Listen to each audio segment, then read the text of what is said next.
that demon. Surprising twists and turns was right in the advertisement. I would not expect to take my kids to a Willy Wonka experience and have them be accosted by a shadow figure. I can tell you that right now. It's terrifying that Willy Wonka says, "What is that?" when he sees it. What is that? Like, dude, this is your chocolate factory. You don't even know what that is? We are so fucked. Here's a different clip of some other kids experiencing the unknown. As the soup flavor feast, full of scary face. Oh my God. Stare the great unknown. Wonderful. I love it. Fantastic. What is Yeah, that's the correct reaction to seeing the unknown. What is that? Wonka says it, this kid says it, I'm saying it. Also, I love that baby's reaction. That was like a primal instinct to make that sound. Humans have evolved for millions of years to make that sound when they see the unknown.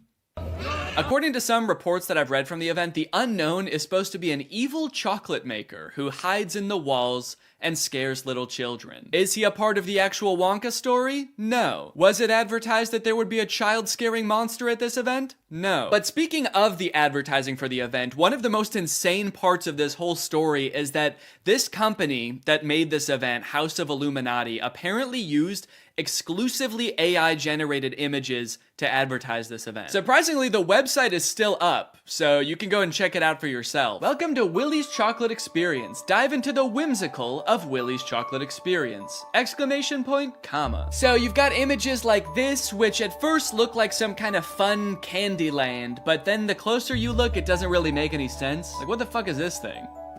Is that supposed to be a bunny? Who the hell is that? I don't like the looks of these things. But then you get images like this advertising the Twilight Tunnel, which are so clearly AI generated, it makes you wonder if the whole event was being run by an AI. Because how could a human not notice that there are so many typos in all of these images? You got dim tight, depractions, ungurrival, featuring dodjection and swide. Then you've got ensuring entertainment, which of course includes catgagatting, carchy tons, and a passidice of sweet teats. And on top of the website being seemingly designed by AI, apparently all of the actors' lines were too, which we know thanks to this video posted by the actor who played Willy Wonka. I'm going to be poking a little bit of fun at the event, but I wanted to say before I start that I feel for anyone who bought tickets to this, people who are expecting a magical chocolate experience. People who are unfortunately captured by the unknown, we hope you are found soon. So the first red flag for me was when I was cast as Willy Wonka. Anyone who looks at me and thinks Willy Wonka and not Oompa Loompa is out of their mind. I give off major Oompa Loompa energy. I got cast as the part on the Thursday, and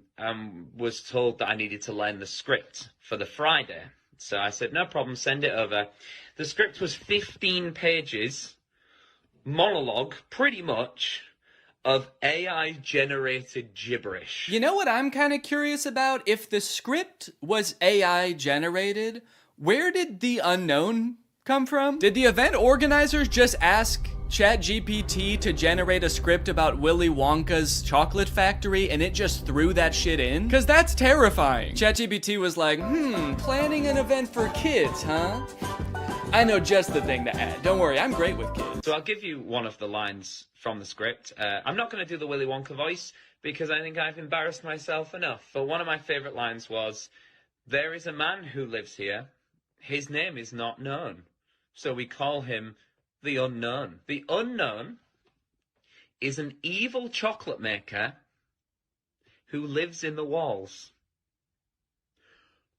What? We were told on the experience to hand out a jelly bean, one jelly bean per child, and a quarter of a cup of Tesco's own brand lemonade. One jelly bean? All that smoke the Oompa Loompa had to endure and she was just back there cranking out one jelly bean? Maybe the unknown was introduced as some way to canonically explain why there was no chocolate at the event. Sorry kids, there's no chocolate here today. An evil chocolate maker showed up and he shot the Oompa Loompas. They're dead now. So one of the Oompa Loompas from the event also posted a TikTok kind of poking fun at the whole experience, but the one actor we haven't heard from yet is the one that we all obviously want to talk to.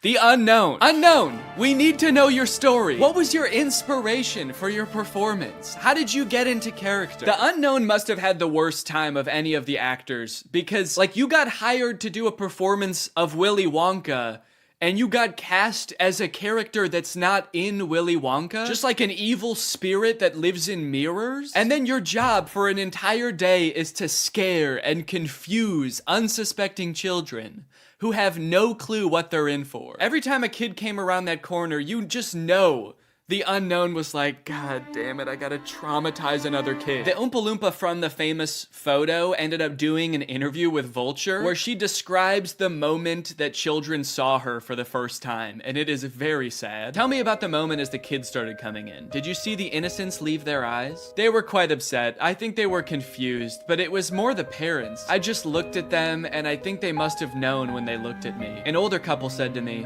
I really, really hope you get paid well for this. This sounds like she's describing people witnessing the wreckage of a tsunami or something. It's crazy. Each individual person that laid eyes on her had to take a second to mourn. When you say walk through, how long are we talking here to walk through this event? I'm telling you, this would have taken about 2 minutes. I've never experienced anything like this in my life. Dude, honestly, that's kind of smart because like 2 minutes isn't even long enough to process like the first stages of grief. You're getting these people in and out before they can even realize they got scammed, you know? They don't even know what the fuck just happened. After the police were called, people started getting refunded, the story blew up. The director of the company who put on this event did eventually apologize. I'm really shocked that the event had fallen short of the expectations of people on paper. Yeah, dude, on paper the event was awesome. No chocolate, abandoned warehouse, smoky Oompa, just like the movie. There was every intention to hold the event from the pictures. Despite not being the best light, hopefully you'll be able to see that there was every intention to hold the event. No, we know you were planning on holding the event. That's kind of the problem. I think a lot of people wish you didn't. Unfortunately, there were unforeseen circumstances and the event didn't come to light. He's like, we were not expecting that evil chocolate maker to show up. The unknown ruined the event. These issues were technological in nature.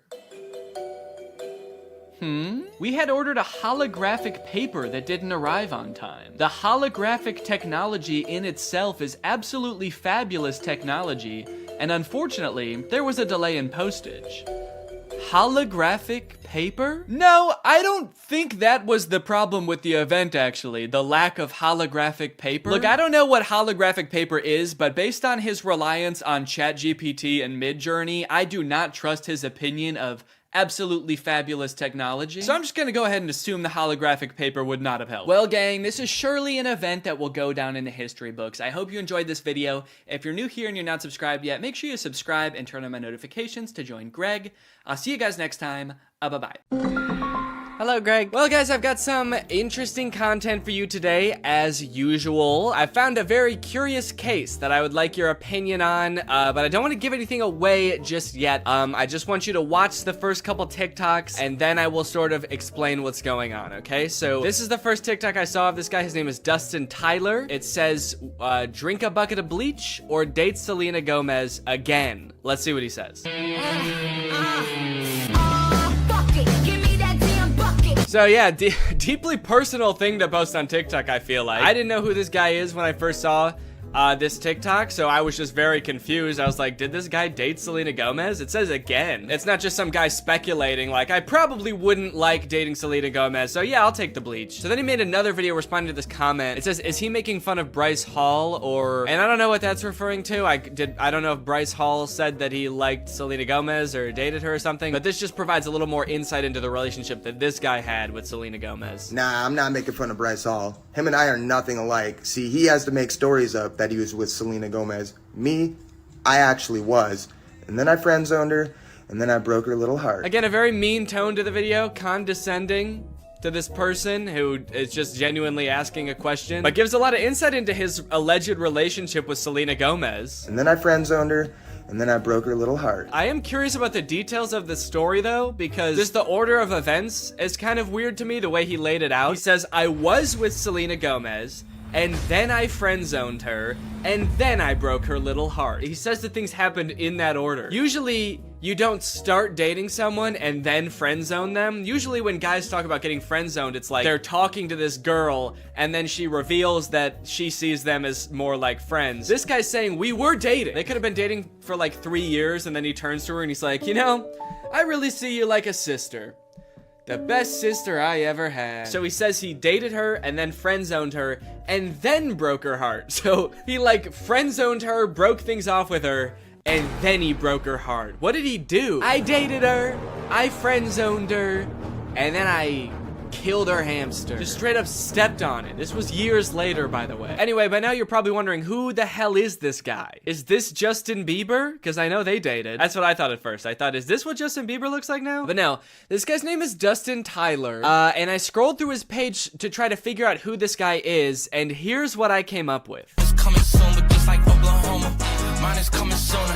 I'm just a late bloomer. Okay, so I didn't know who this guy was at first, but luckily there's a logo in the corner that says Victorious. Apparently this guy was a character on Victorious. At first I did think this was Andy Samberg from 2006, but he was a character, let's see, Victorious puppet guy. He was this guy. Robbie Shapiro is one of Tori's friends at Hollywood Arts, and he's got a few videos where he does sort of a glow up. He's like, this is what I used to look like back when I was on Victorious, and this is what I look like now. Don't I look so different? And then I was like, okay, this makes sense now. So this guy used to be on like an old Nickelodeon show, and so he was probably in with the Nick kids and the Disney kids, and so that's how he knew Selena Gomez, and that's how they dated, right? It all makes sense. However, after reading the comments on these TikToks, I came to discover that this guy, this man, is not the guy from Victorious. These are two different people. He's just straight up lying about everything. He's not that guy. He didn't date Selena Gomez. His page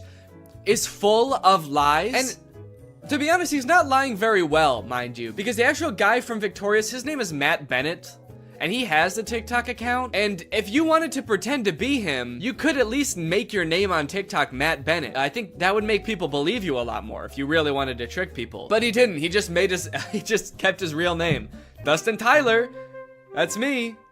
Please don't Google my name. So this dude's whole thing, apparently, is just like making shit up on TikTok and then hoping it goes viral because people are kind of like, whoa, you used to be the guy from Victorious, or whoa, you used to date Selena Gomez and now you'd rather kill yourself than date her again? That's crazy. It's also funny now that he says that he friend zones Selena Gomez, because that would imply that like they are now friends, you know? And this is a pretty fucked up thing to say about your friend. Date Selena Gomez again, dude? Oh, that's disgusting, dude. That fucking, I hate that girl. I hate her. I would not touch her with a 10-foot pole. She's crazy. And she's my best friend. But again, it turns out that he did not friend zone her at all. Maybe he stranger zoned her.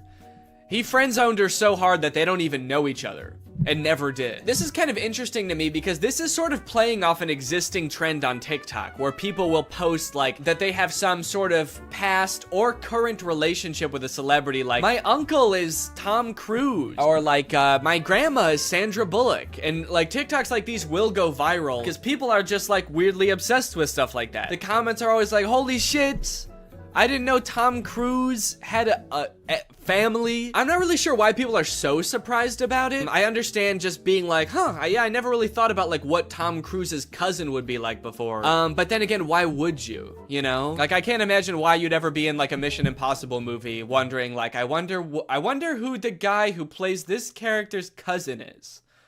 What's that guy like? What's he up to? So I guess it's just surprising to like see him.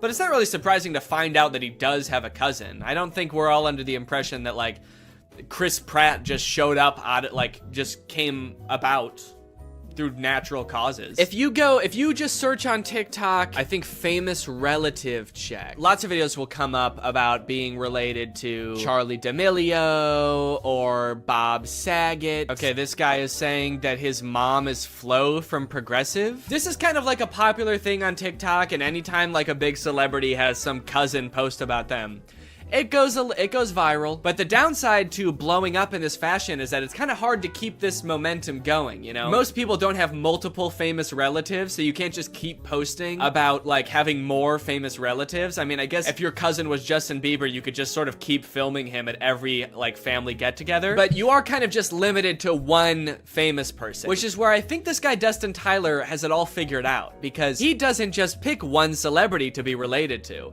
He'll lie about being related to anybody in a multitude of ways. Have somebody waiting on you. Now, I should say that in this dude's profile, It does say jokes/satire. So he is covering his bases just in case someone tries to like sue him for whatever that would be, lying, being weird. In case anybody tries to sue me for being a little bit strange, it's all jokes. Also, all of his TikToks about like dating famous women are about him friend zoning them. Or like him like dating them and being like, yeah, I dated like the most famous woman in the world. It was trash. Low-key, I'm a little bit out of her league. I mean, look at me, dude. I've got tattoos, and I live in a hallway. And he kind of tries to disguise it as sort of like self-deprecating, like, oh, what an idiot I am. I dated the most famous pop star in the world, and I was too good for her, and I broke her heart, ripped it to smithereens, and now I kind of regret it. Dope, I'm so stupid. Oopsie. And this is all of his content. Then, like, his whole friend group must just be famous pop stars, right? If he's friend zoning all of these girls, and they're just his friends now. Maybe this is the only way he knows how to make friends. Put your back into it, tell us why, show us how. Look at where you came from, look at you now. The caption for that one is, this is what I look like when I friend-zoned Ariana Grande. Okay, that one's not even trying to disguise it as like a self-deprecating joke. That one's just like, look at how ugly I was when I friend-zoned a literal pop music icon. And now look at how hot I am. I can't decide how I feel about this, because on one hand it's kind of creepy, but it also is kind of funny that he's just like pretending to be dating all of these famous people. I will say, very disrespectful to the guy from Victorious. The fact that he's using this guy's picture to be like his past ugly self and being like, but now don't worry guys, now I'm hot. I don't look like that ugly-ass dweeb anymore. And he's like showing a picture that's not even him, it's some other guy. And he's also kind of like lying about things that guy did too now. He just starts assigning all of this horrible shit to this guy that's not even him. Yeah, this is what I looked like back when I robbed that bank. Can you believe this is what I looked like back then? Damn, that was the same year I blew up that hospital too. Shit, I've really changed since then. My name is Matt Bennett, by the way, and I did all those things. People just walk away from those videos being like, wow, that guy who played that kid in Victorious is kind of an asshole. Also, one of the weirdest things about this is he also posts all of these TikToks on Instagram, and he's verified on Instagram, which seems very weird because literally all he does is pretend to be other people, and somehow that gets him verified. But he does, in fairness, also say jokes and satire in his Instagram description. So when Instagram verified him, what they're saying is, don't worry guys, this really is the guy who pretends to be the guy from Victorious. If you're wondering if this guy really is who he says he is really the guy that pretends to date Selena Gomez. They do get a little bit creepier though. This one is like that sound that's like, back in the day, me and you, baby, we used to have fun. And it says, my mind when I bump into Ariana Grande when she's with her husband with like a emoji. Imagine this guy that Ariana Grande's never met before bumping into her in public with her husband. Remember me?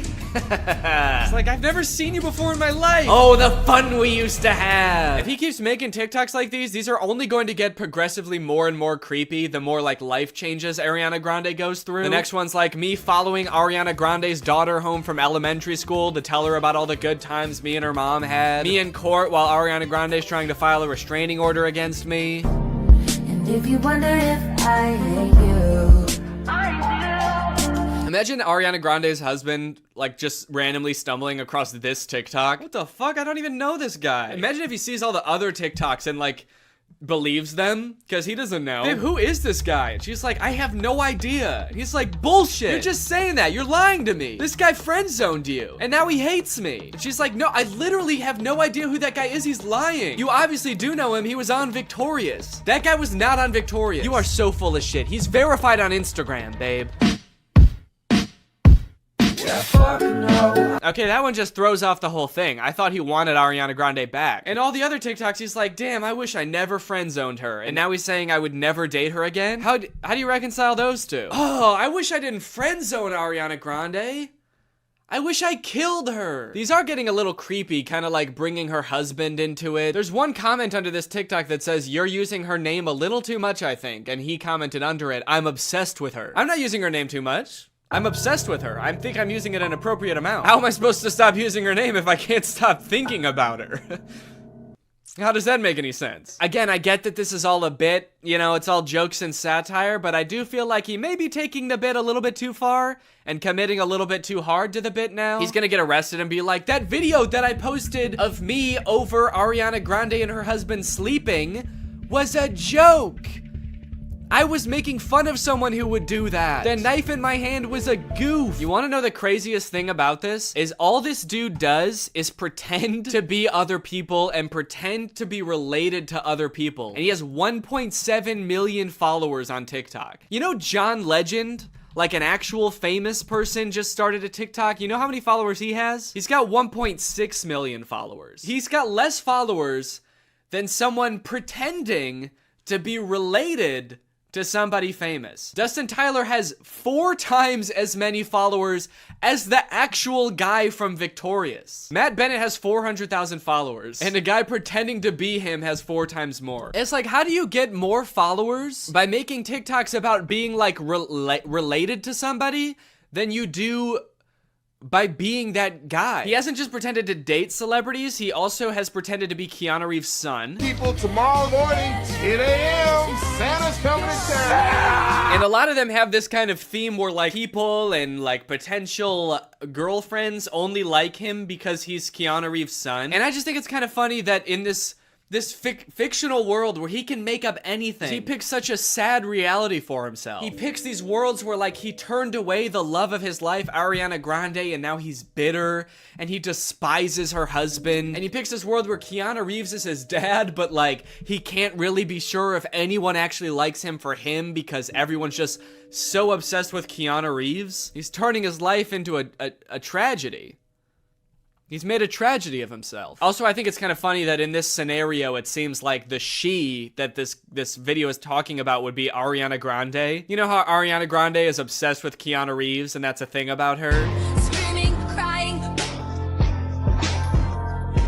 Also, I want to know where he's making these TikToks. He's always either like in a hallway or in a storage closet. I feel like I'm way more interested than his life than like whatever fantasy land he's coming up with. I feel like he's making these at work. Whatever job this guy works, I must be the most boring job in the world. I get daydreaming about like dating Ariana Grande or like having a famous parent, but then like daydreaming and fantasizing about like dating Selena Gomez, but it was trash. It's like you've gone through everything else there is to daydream about. And now all you have to daydream about is like, what if people only liked me because my dad was in The Matrix? Anyway, I don't know. What do you guys think? Is this creepy or normal? Is this creepy behavior or is this all in good fun? And it's just kind of like a silly guy being goofy and wacky. Let me know. Anyway, thank you so much to SeatGeek for sponsoring this video. Guys, live events are back and you're gonna be going back to them in style. You wanna know why? Because thanks to SeatGeek, you can save $20 using my code GREG on SeatGeek. If you don't know what SeatGeek is, it's basically an app for your butt. And what I mean by that is it helps get your butt in some dope-ass seat. SeatGeek is a ticketing app. It helps you get tickets in the easiest way possible. I've got the app on my phone. I've used it to get tickets to a variety of shows in the past, and I really like how it tells you whether or not you're getting a good deal on tickets. It basically color codes the seats and the tickets so you know whether you're getting a good deal or a bad deal. Green means good, red means stop. Whether it's concerts, baseball, basketball, football, etc., whatever you're into that has tickets, you can probably find it on SeatGeek. I personally am going to an Oliver Tree show in February, which I'm very excited about. Got the tickets on SeatGeek. It was super easy to do. And again, thanks to SeatGeek sponsoring this video using the promo code GREG, you can get $20 off tickets from SeatGeek. That's $20 off your first purchase if you use my code GREG, and make sure you click the link in the description to download the app. Thank you to SeatGeek for sponsoring this video, and thank you to you guys for checking out SeatGeek. Bye. AI is threatening to take all of our jobs, and it seems like nobody is doing anything about it. But today, that ends. If I can make fake AI apps and get them on the App Store where people think they're getting free labor from a soulless machine, when in reality, they're getting free labor from a soulless YouTuber, then I can do the unthinkable. I can steal AI's job. And I bet I can do it better too. This was a journey that would take me several months and cost me a lot of money, only to find that I was the one who felt like I was talking to robots. The two apps I want to create are both parodies of the most popular types of AI apps. You've got chat apps like ChatGPT. You ask it a question, it gives you an answer. Where did it come up with this answer? Is this answer true? none of your beeswax. In my version of this app, users will just be talking to me. My app will be superior because I know lots of fun and interesting stuff and cool stuff, and I'm also very fun to chat with. For the second app, we're gonna turn up the heat a little bit and do an image generation app like Midjourney or DALL-E. You give it a prompt and it's been trained off of thousands of images from thousands of unconsenting artists to give you a photorealistic image. In my version of this app, users will type out a prompt and then I will draw it?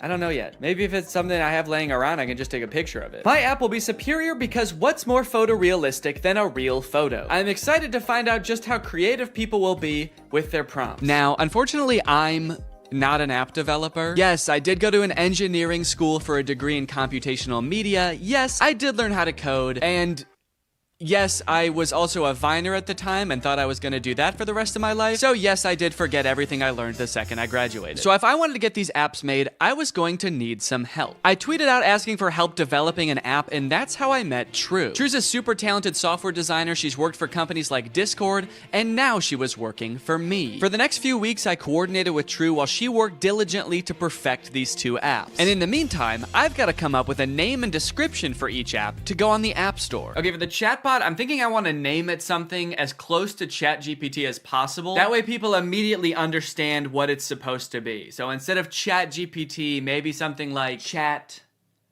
DNE, like Danny. Chat DNE. Okay, description time. Okay, what's a good way for me to say this app is basically ChatGPT, but way better? Here at DNE Enterprises, we pride ourselves on the accuracy of our product descriptions. Instead of referring to our app as an AI app, which would be a lie, we refer to our technology, as the DNE intelligence, which has been training for decades to answer unlimited questions quickly and with great precision. We use phrases like human-like responses. I've been complimented on that before, actually. I've been told my responses are extremely human-like. And that's no different with our photo generation app, Doodle DNE, which sends you photorealistic images in minutes. How many minutes? We also include disclaimers that humans review every prompt sent to us. That way weirdos aren't sending me stuff that they wouldn't send to another human being. In order to actually get people to download these apps, I was gonna need to advertise them online. So I made a fake Instagram profile to look like some kind of technology startup. Okay, so we need a profile picture. I guess my company needs some kind of logo. Maybe I can just make that in Photoshop real quick. Let's see, what's ChatGPT's logo look like? Okay, so ChatGPT's got like an interesting geometric shape. OpenAI, which makes ChatGPT. Okay, the same interesting geometric shape. What about like Midjourney? Okay, there's just a little sailboat. DALL-E logo. The same geometric shape. Okay, interesting. Okay, so maybe the move is to go with an interesting geometric shape. What the fuck? Wait, how am I making this shape? There's a cat tool in Photoshop? I hit custom shape, and I guess the default custom shape is a giant cat. Should I just use this? Let's go. Dude, that actually, okay, that looks sick. Now I've created a series of screenshots from the chat app that I'm gonna post on here, and then I'm gonna promote them to try to reach as many people as possible. Help me ask my crush out, to which ChatDNE responds, for sure. Maybe try something like this. I'd love to take you out to dinner sometime this weekend. I have connections at Nobu and can get us in. My treat. I can also help you get in touch with management at Nobu if you want, let me know. Can you get me in touch with the Jonas Brothers? Sure. After doing some digging, I found their manager's email address. What would you like to ask them? And then this one where a user is asking ChatDNE to design a website for them and giving it feedback on the website. All in all, I want ChatDNE to come across as like such a state-of-the-art intelligence that can do stuff no other apps can do. Almost comically intelligent. The apps are done. The apps are done, dude. True has just finished coding the apps. They work like a charm, and it only took not too long. Now that ChatDNE was on the App Store and the ads were running, it was only a matter of time before my first user downloaded the app. Dude, somebody just downloaded the app. I was just sitting around on my computer. I wasn't expecting it to happen so quick. I had to set up to film real quick so I can answer them. All right, I'm ready. It's time to go robo-mo. Okay. So it looks like they saw my ad where I advertised being able to get you in touch with the Jonas Brothers, and they want me to get them in touch with the Jonas Brothers. I was hoping for something a little more creative, but I do also understand seeing that ad and wanting to try it for yourself, so I responded. Hello there. I can absolutely help you get in touch with the Joe Bros. What method of communication would you like me to assist with? Calling, email, address, send. I guess they weren't expecting me to be so eager to help them with such a creepy task because they didn't respond for 40 minutes. And when they did, they had chosen the worst of the 3 options. All 3? Dude, they're really trying to make my life hard, man. Now, I didn't want to dox the Jonas Brothers and send this sicko to their front door looking to meet them. So I spent a few minutes looking online to see if there was any publicly available information I could give this person. And to my surprise, there was. They have a phone number in their Instagram bio. They have a publicly available manager's email address. And for the address, I didn't know what to do, so I just gave them the address of their next show on tour. Now, selfishly, I am a little curious what they're gonna do with this information, so I kind of want to ask them, but maybe I can do it in a sneaky way. Would you like me to reach out to them on your behalf? I can pretend to be your manager using an AI-generated voice. So if they say yes, then I can find out what they actually want from the Jonas Brothers. Give me an example of what you would say with your AI-generated voice. Okay. All right, I said, sure. I'd say something like, hi there, this is Jamie Skateboard. I'm a talent manager over at WME. I have a high-profile client looking to work with your darling boys on a feature for their upcoming album. We're projecting about 100 million oh shit, I meant streams. Okay, whoops, robots are not supposed to make typos. We're projecting about 100 million streams the first week, and I think it would be a great opportunity, let me know. To clarify, their manager, Kevin Jonas Sr., is also their dad, so that's why I called them his darling boys. Want me to make the call? Send me a voice audio so I can hear you say it. This one stumped me for a little bit. It seemed like I was at a dead end. The app does not have audio capabilities, and I don't know how to make an AI voice like that. But then I realized I could just record myself doing a silly voice and then upload it to Google Drive and send them the link. So that's what I did. Hello there. This is Jamie Skateboard. I'm a talent manager over at WME. So I think it would be a great opportunity. Let me know. Dude, I can't believe that voice came out of my body. Sure, you can listen to the recording here. And then I sent the Google Drive link. Oh, what the hell? Make it sound more seductive. This is Jamie Skateboard. I'm a talent manager over at WME. Perfect. They did not respond after this, but that's okay because we just got another user. His name is Davis, and he asked, can you get me in touch with Lady Gaga? Is that all people want to see from this app? Okay, this time I'm gonna say, of course, I will call her right now using my AI-generated voice. What do you want me to say? I'm putting this person on the spot right away. I'm calling her. What do you want me to say? None of this beating around the bush. Okay, he says he wants to tell her this is your biggest fan. That's it? Maybe I should encourage them to say something more interesting that'll get Lady Gaga's attention. Okay, I'll say that. But just so you know, celebrities hear that kind of thing all the time, so she might not be very interested in that. Maybe we should think of something a little more interesting. Now's where I gotta really put the pressure on. I found her number in a secure online database. I am dialing right now. Let me know what I should say to her. Alright, come on, dude. You better come up with something more interesting fast. Lady Gaga's gonna pick up, and when she does, we've gotta have something good, or she's gonna be pissed. Minutes went by, and still no response from Davis. Come on, man. Respond. It's ringing. I'm worried he's not gonna make it in time. I wanted to kind of hurry him up and give him a little hustle, put a little pep in his step, and he's nowhere to be found. Come on, dude, think. Oh my god, I think she answered. Yes, she did. It's her. I'm on the phone with Gaga. Her voice is even more beautiful in real life. Quick, what do I say? This is fake. Davis. I mean, he is right. This is fake. Davis, I have Gaga herself on the phone right now. I'm stalling her while you come up with something to say. What do you want me to say? I'll send you a recording of the call when this is all over. Just tell me what to say. I gotta stop volunteering to send voice messages. That takes way too long. But even the promise of a voice message from his idol couldn't get Davis to respond in a timely fashion. Well, gang, I think it's safe to say Davis has missed his chance to speak with Gaga. She hung up, bud. I did tell her I was her biggest fan while I was waiting for you to come up with something, and she actually seemed more interested than I thought she would, so I'm sorry for doubting it. Hey, I got a hate comment. Someone commented on my web design ad, stealing jobs. Stealing jobs? This is my job. Now, should I just delete the comment or should I respond? Okay, what if I just say, hey, don't tell people that. It's a secret. That's right, you can't argue with that. The old... Stop, don't tell them. Okay, someone commented on one of my Instagram posts and said, will it stop saying, but we recommend you speak with a doctor before? Because I've asked the AI to stop with the disclaimers, but they don't. It does kind of sound like this person actually needs to see a doctor. Okay, I'm gonna say this app contains no disclaimers. Let loose and have fun. But also, if you need to go to the doctor, you definitely should. Oh, okay, we have a new type of interaction alert. Can you write essays that stay undetectable to AI detectors? I did not know there were AI detectors.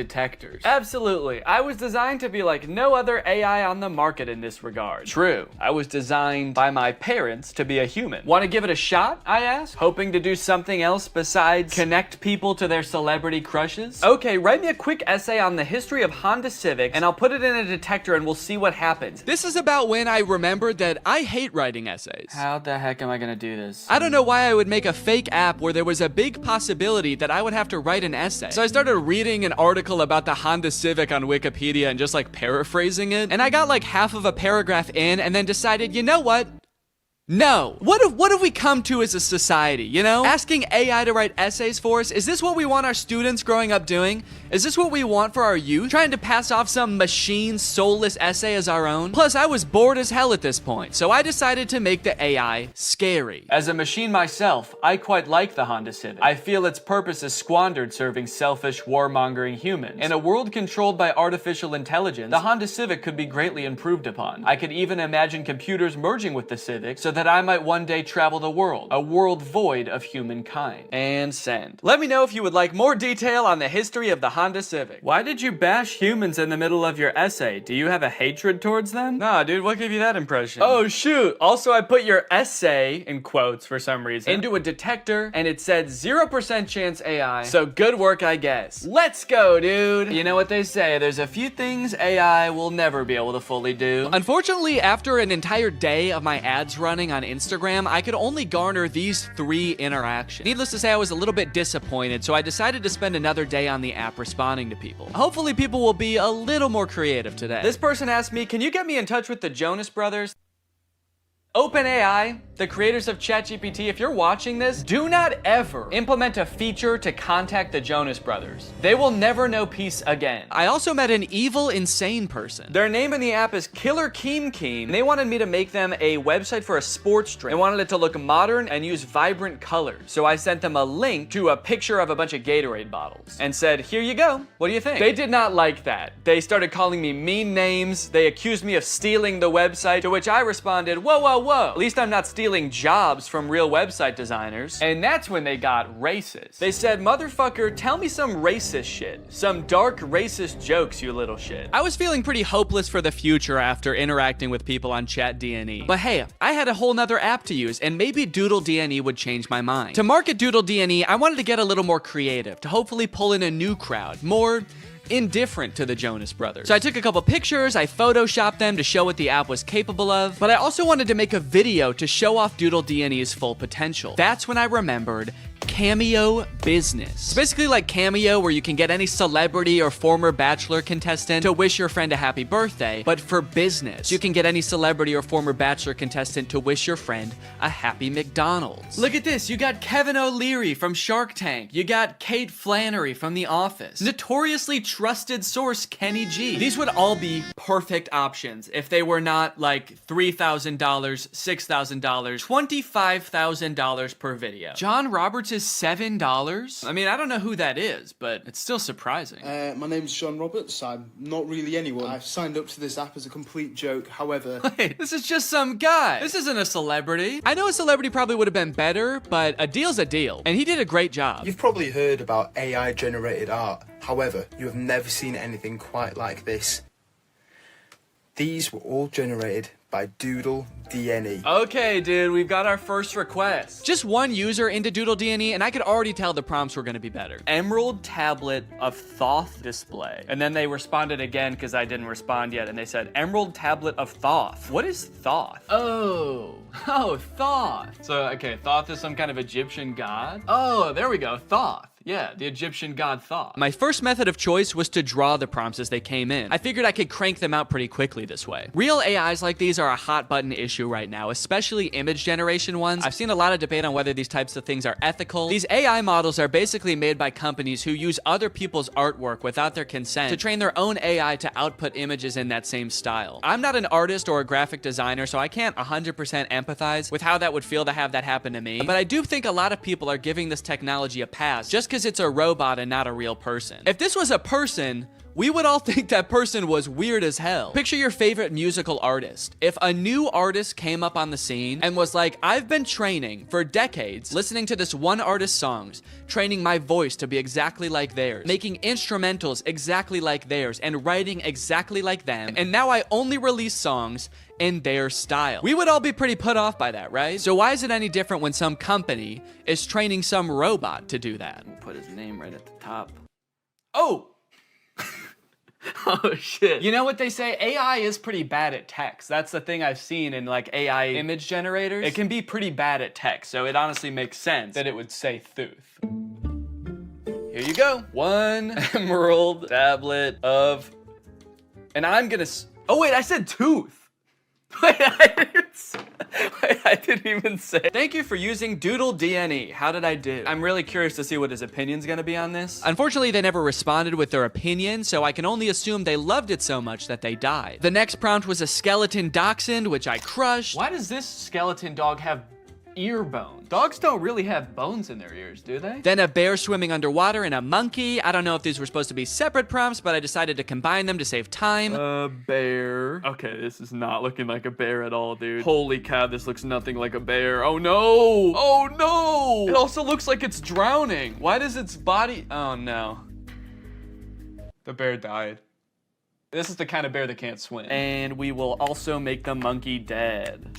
Probably could have cropped that a little better. You can kind of see my desk in the background, but... And we'll send a survey as well. How did I do? I'm pretty proud of this one. I mean, for doing that so fast, that's pretty good. So far, nobody has responded to my survey at the end to tell me how I did, which is kind of disheartening. I just want a response back. It just feels like I'm getting ghosted by people now. The prompts were a little more creative, and in that regard, my faith in the human race was on the up and up. But also, I was doing all this work over here, drawing your weird prompt that you could have just Googled. But you don't even have the decency to respond to my message back and tell me you hated it. I was feeling pretty disrespected, honestly. At least until this next prompt. Drug baby and kamikaze lifestyle. That's the prompt. Drug baby and kamikaze lifestyle. Whoa, they sent another prompt. Red ruined planet with 2 alien astronauts. I've never heard kamikaze described as a lifestyle before. Like, I know it's a form of like warfare, but to live your life in that way, it must be, I mean, you can't by definition almost. Like, that's a very short-lived life. And I think it would be a little bit too graphic to include the baby actually performing the kamikaze. But, you know, this baby lives a kamikaze lifestyle. They might not be about to do kamikaze right now, but they just kind of live a lifestyle of someone who would, so. This time, I decided to take a picture of my hand holding up the drawing. That way, maybe my client could tell there's an actual person drawing these pictures. There's an actual person waiting for a response. Yo, they responded! Finally, somebody responds to me. They sent a bunch of laughing emojis and fire emojis and then called me Picasso. It worked. My strategy worked. Holding it up like a child proud of their artwork. Like a kamikaze drug baby proud of their artwork. So for the next few prompts, I decided to go even more above and beyond to try to impress my clients, hoping to get a response back. This time, I wasn't just gonna sit around and draw a picture. I'm a real human being. I have access to the real world. So whatever comes through the app next, I am going to go out and find it in the real world and take a picture of it. Crimson Castle on an Ivory Mountain. Okay, that prompt was a little bit more difficult than I was anticipating, but I didn't have any time to waste. I had to get the shot, so I sped to Walmart, I rummaged through their wares, and in no time, I had found a pretty suitable Crimson Castle and a not too shabby Ivory Mountain. There are fully some right there. Oh yeah, dude. Here you go. 1 Crimson Castle on an Ivory Mountain. I gave him the old how did I do, and then I also said, sorry it took so long, I had to go to Walmart. Okay, somebody just asked for trees. Why even ask for an AI to generate that? Forget Google, just go outside and take a picture of that yourself. You live near a tree. I don't care who you are or where you're watching this, you live by a tree. I said, you just want like a picture of trees? Can't you just go outside and get one? Okay, they responded with a laughing emoji. Your favorite tree. Okay, I got you. Let me go find it. You know, I'd like to get to know this person a little better. I'll say, how are you doing today? I feel like we have kind of a personal connection, me and this person. Maybe I'll take a picture of me in front of the tree so they can see like me enjoying the tree. I just get hit by a car. They get a message back in the app being like, sorry, he died. They said, that's interesting. I'm good. Hella smoky outside though. Yourself? Smoky outside. I wonder if they live like where the wildfires. Oh, dang, they said, yes, it's all smoky and can't see the beautiful trees with the horrid layer of pale smoke. It would be nice to see something fresh and clean. Damn, I kind of feel bad now. Now, this is restoring my faith in humanity, dude. This person just wants to see a picture of a tree because it's too smoky outside and they can't see any trees. Is that good? Okay. I threw a couple filters on myself so as to disguise my identity and send it back to this mystery tree lover. I said, oh dang, I'm sorry to hear about that. I hope this picture helps. I hope that they're safe. Don't worry, they were. They don't live in the area where the forest fire was actually happening. It was just smoke blowing in from a different region. So they were safe. And also, they loved my picture. That's amazing. Thank you so much. I would be just as happy if I could be next to a tree like that. I finally felt like I was getting through to people, forming a real human connection. But that is when I met the final boss of AI users. Generate an image of Donald Trump in a Mexican prison behind bars. Bars! This is gonna be so easy. Donald Trump in there. I said, sorry you can't see him, it's so dark in there, but he's in there. That's horrible, it's not even a prison cell and you can't see Donald Trump. Yeah, cause it's dark in there. This person not only had the strangest prompts, but they had no issues really letting me have it when they didn't like my picture. Oh, I guess you actually can kind of see in there. Yeah, there's definitely no Donald Trump in there. Then they asked me again to generate an image of skinny Donald Trump. I said, okay, my bad, I'm on it. What kind of style would you like this in? Surrealist? I hope they want it in surrealist, dude. That'll make it way easier. Oh, crap, dude. They wanted in realism. They weren't gonna let me take the easy way out. Drawing was out of the question. I decided to stall them by asking how their day was going, and then I began creating my magnum opus, a skinny legend Donald Trump. It was beautiful. Oh yeah, dude. That is skinny legend Donald Trump right there. Holy cow. Well, they haven't responded with how their day's going yet. I kind of don't want to send them the picture. If you're not even gonna have the courtesy to respond to me, maybe I'll say that. I said, okay, I'm done with the pic, but I kind of don't want to send it to you now because you won't even answer a simple courtesy question. So let's see what they have to say about that. Please answer in the style of realism. I waited for a response, but after 30 minutes, Donald Trump guy was nowhere to be found. I guess the prospect of having to be nice to me one time was just too much for him. Oh, dude, they responded. They said, my day is going well. May I please have my picture now? And they loved it. Faith in humanity restored. They even sent me another prompt. May I please have an image of an extremely obese Donald Trump eating KFC fried chicken? Yeah, I'm not doing that. Oh, I also forgot about this weird prompt. Can you film a video about today's sponsor? This video has been sponsored by HelloFresh. Guys, kickstart your fall with great meals from HelloFresh. They handle all the meal planning and shopping and deliver all the ingredients right to your door, so the only thing you have to do is cook. They do all the hard stuff, and you get to take the credit. A brand new season calls for brand new meals, which is why HelloFresh has a new lineup for fall with 40 weekly recipes that can fit your lifestyle no matter who you are. They've got veggie recipes, family-friendly recipes, and fit and wholesome recipes, so no matter who you are or what you like to eat, they've got something for you. Hey, I've got a lot going on right now. I'm about to have a child, so the less I have to go to the grocery store and plan meals, the better, which is why I love HelloFresh. Here you can see us cooking a delicious pork bowl that we made this week. It was so tasty, and it only took like 25 minutes to make. Their quick and easy options are fantastic. And if you're looking for more than just dinners, HelloFresh has you covered. They've got quick lunches, easy breakfasts, and fresh snacks to keep you satisfied all throughout the day. The food is delicious, the ingredients are great, all of the produce comes from the farm to your door in less than 7 days, so you know you're getting the good stuff. So guys, if you want to make your life a little bit easier this fall, then head on over to HelloFresh.com and use my code 50TrulyGreg at checkout for 50% off plus free shipping. That's HelloFresh.com. Use my code 50TrulyGreg at checkout for 50% off plus free shipping. Thank you to HelloFresh for sponsoring this video, and thank you to you guys for checking out HelloFresh. Thanks for watching this video. If you're not subscribed, make sure you subscribe and turn on my notifications to join Greg. We are the fastest growing army on the internet, and you do not want to miss out, baby. I'll see you next time. Bye-bye. What's up, Greg, and welcome back to another episode of A Grown Man Spends 20 Minutes Making Fun of a Movie for Kids. You may have noticed something a little bit different.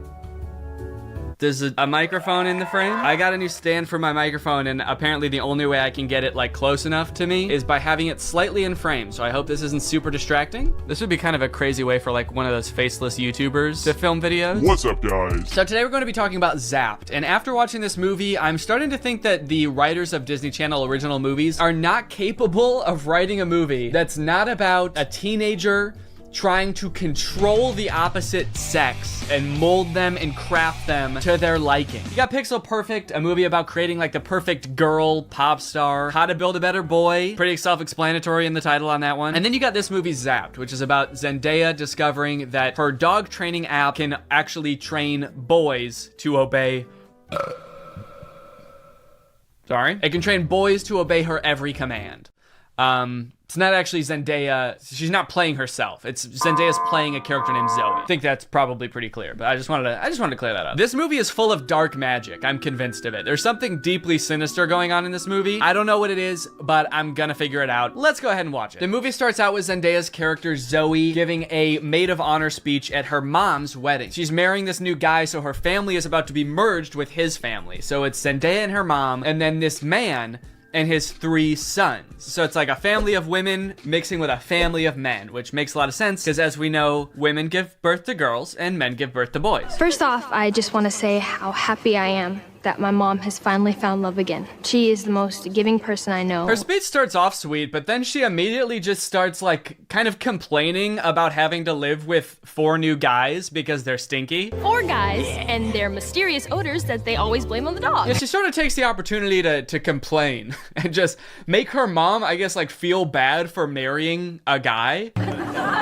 It's the happiest day of her mother's life. And also this guy, her new stepdad, is the happiest day of his life. And her speech is like, I hate my new family, my new stinky family. And this wedding will certainly ruin my life. To make matters even worse, towards the end of her speech, the boys lose control of their pet dog, who is at their wedding for some reason. They lose control of the dog, and the dog goes crazy and knocks like a chocolate fondue fountain all over Zendaya. And at this moment, I couldn't help but remember that Zendaya's character in Euphoria is supposed to be the same age as Zendaya's character in this movie, and their lives are drastically different. Throughout this movie, you will find that the characters are like super weird. They're like caricatures of people that don't exist in real life. And to show how much it's gonna suck really living with the boys, the writers of this movie decided to have the next day start with Zendaya's new stepdad screaming in the hallways, getting everybody ready for school. But then when he sees Zendaya come out of her room, he like doesn't know how to talk to her. Hey, morning, sport. I mean, hi, girl. Hi, girl. It's like, dude, you're 50. Have you never talked to a girl before? The movie then establishes why each one of the new guys that she lives with is like gross in some way. One of her little brothers is really messy. The other one's always like cooking gross stuff.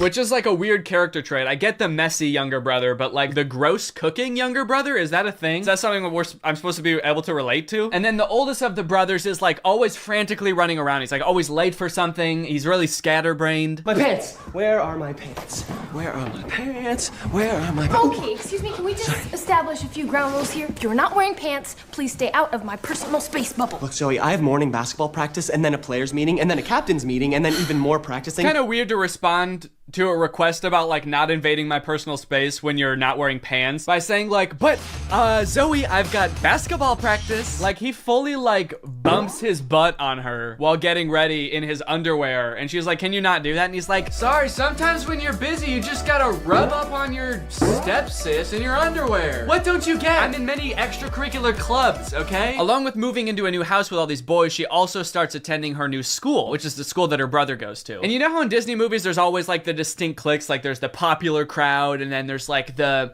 stoners, but they never say stoners in the Disney movie. They're just kind of like, these are like the kids who wear jean jackets. This movie has the most insane high school posses ever. You got the skateboard boys. Okay, that's pretty normal. The next group she sees are the shirtless workout boys. And then just the straight up stinky boys, where the only like defining characteristic is that they're dirty, flea-ridden, smelly boys. You can hear like flies flying around them. What clique is this supposed to be in high school? And then there's the popular group, one of whom is also pretty stinky himself, actually. The Tripster? The Tripathon? It's me. I'm Trip. Oh. Sport phone. Oh. The movie sort of writes this off as like, well, this is just something boys do, you know? New school, you gotta kind of accept what boys come with it, you know? Boys will be boys. No. That is actually not what boys do. That is something that just one very specific boy does. It's me. I'm Trip. And he needs to be stopped. I cannot remember a single moment in high school where a boy walked up to a girl, let alone like the new girl who's already like scared and doesn't know anyone and is like, hey, I'm gonna fart in your face now. Welcome to the school, smell my ass. But it's not all bad though, she does make a friend on her very first day. And in typical Disney Channel movie fashion, she is wearing a fedora. Every Disney Channel movie has to have a token fedora blazer wearing character. But the boys here are cute, aren't they? All of them. I think we have the highest percentage of cute boys in the entire greater Westlake area. Unlike Zoe, though, she actually kind of likes the boys at the school. She's like, sure, they may have their flaws, but they're pretty cute. Wow, you seem a little... Oh, boy crazy? Yeah, that's the official diagnosis. Hold up. This girl has a picture of a boy that goes to her school in her locker. Is that a thing? I remember in like middle school, girls would have pictures of like celebrity boys in their locker. Imagine seeing a picture of you in somebody else's locker. I'd feel like I was being hunted. It's weird to have his picture in your locker. It's even weirder in the movie when we find out that she also actually has pictures of him printed out on her pillows in her bed. Nope. That's scary. Imagine if they start dating, she's like FaceTiming him in bed, and she like accidentally tilts the camera a little bit to the side, and he just sees his own face next to her. Wait, what was that? Is that me? Of course, Zoe does have a love interest in this movie, and he is introduced early on. It's this guy. Every boy in the movie is depicted in a negative light except this guy, because this guy, he's not like other guys. Mr. Kale, pay attention. There will be a quiz. On the praying mantis? Sphodromantis viridis, carnivorous member of the phylum Arthropoda, class Insecta. Wow, he really is different than all the other guys. He knows about praying mantises. Most guys around this school don't know shit about bugs. Yeah, the movie really seems to depict this guy as like the way that guys should be. Guys shouldn't be stinky and messy, okay? Guys should wear beanie and sunglasses and know shit about bugs and be 35. I know I talk about this in like every Disney Channel original movie video that I make, but this guy literally looks like he's 30. Maybe he was held back for being too cool or not not being stinky enough. That seems to be a requirement at the school. He went on stage to accept his diploma, and they shook his hand, and they were like, wait a minute, why isn't your hand sticky? Actually, there's no flies flying around you. Get out of here, dude. Back to freshman year. No wonder you do the silent lone wolf sunglass rebel thing. Oh, it's pancake mishap this morning. No, I'm not looking at that. Okay, well then what are you looking at? I'm looking at you. Creepy. Stops in the middle of the hallway just to stare her down. I think I've got you figured out. Oh, really? Yeah, I don't know, man. This just comes off as creepy to me. I guess this is supposed to be romantic, but it's not really romantic to me. Just scary. I can see inside you. Another one of the plot lines in this movie is that Zoe wants to join the dance team, but the girl who runs the dance team is like the popular mean girl. She doesn't want Zoe on the dance team because she's too good at dancing and it's gonna make her look bad or something. Anyway, by now you're probably wondering, when the frick does this app thing happen, right? When the frick does Zoe discover that the dog training app works on boys? Well, at first, it doesn't. Zoe's just trying to train the family dog because it's all just like the rest of the boys in the house. It's stinky. Gross. And it like destroys her room and shit. Breaks this thing that her dad gave to her. She downloads this app called Listen and Obey, which is kind of an ominous sounding app. Sit.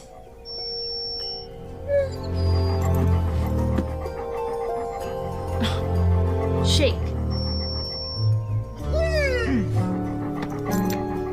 Right away, this app is already clearly cursed with dark magic, right? And the dog can even tell too, because you know what the dog does the second he realizes what's going on? He grabs her phone and runs off with it and tries to destroy it, presumably to break the curse. And then what happens next is honestly the most confusing part of the movie, okay? So the dog drops the phone in the bath. Her brother gets it out and tries to swing it around to get the water out of it. It flies out the window, swings around a satellite dish, slides down a solar panel, and lands in dog food. And from here on out, that app is now able to control boys. Any man or boy this app can control against their will. Sit.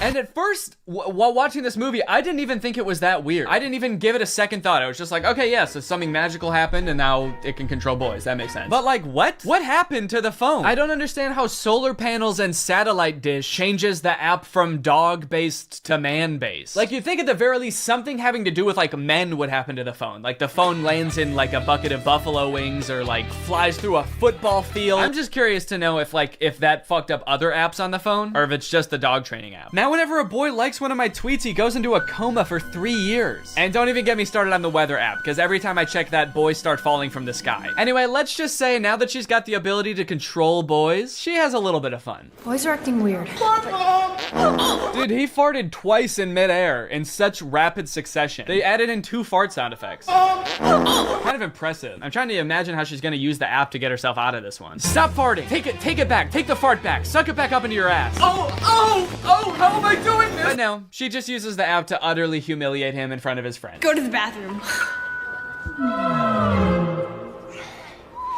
Oh, wait, no, not here. I'm still confused about some of these cliques, by the way. Like, what are these nerdy kids supposed to be? Look at this kid in the green sweater, how he acts when nobody high-fives him.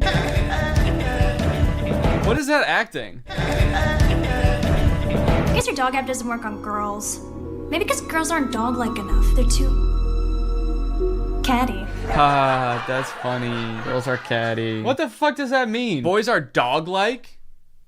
What the hell? I mean, I guess in this universe they kind of are. They're like flea-ridden, mangy boys. Why do we smell like we smell? So pretty much like the majority of this movie is just Zoe using the app to like get what she wants and make all the boys at the school act exactly how she wants them to. She turns the skater boys into gentlemen. She goes up to the nerdy gamer kids and tells them to like go do yoga instead of playing video games. Let's go do some yoga. And her brothers, dude, don't even get me started on what she does to her poor brothers. I'm taking the brothers' side, all right? They did nothing wrong. Her poor brothers were just living their lives until Zoe moved in and tries to fix them. Be clean. Holy moly, it's filthy in here. Her messy brother, she tells to be more clean, which turns him into this like hyper-hygienic husk of his former self. I need a sponge and soap and paper towels and a power washer. For the rest of the movie, he's literally he's scrubbing everything frantically in a panic. Anytime there's a mess, he's like, I gotta clean it up. She tells the gross cooking boy to cook less gross stuff. Start making less gross food. So he's like cooking 5-star meals for the rest of the movie. And then the oldest brother, she tells him to be more focused. Be focused.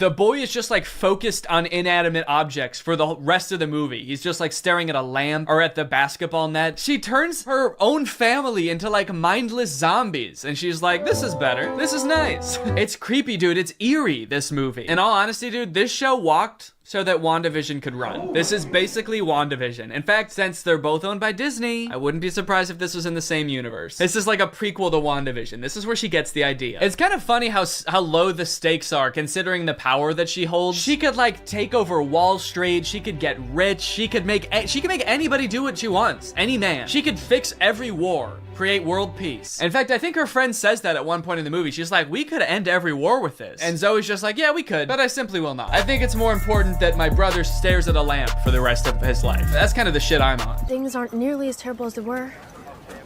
Then again, I'm talking to a dog, so I might just be losing my mind. Hey, smartphone. In this scene, there's a little bit more development with the love interest. Zoe runs into him reading alone in the park. So what are you reading? Oh, no, let me guess. The Cool Guy's Guide to Wearing Sunglasses Inside. Uh-huh. It's close.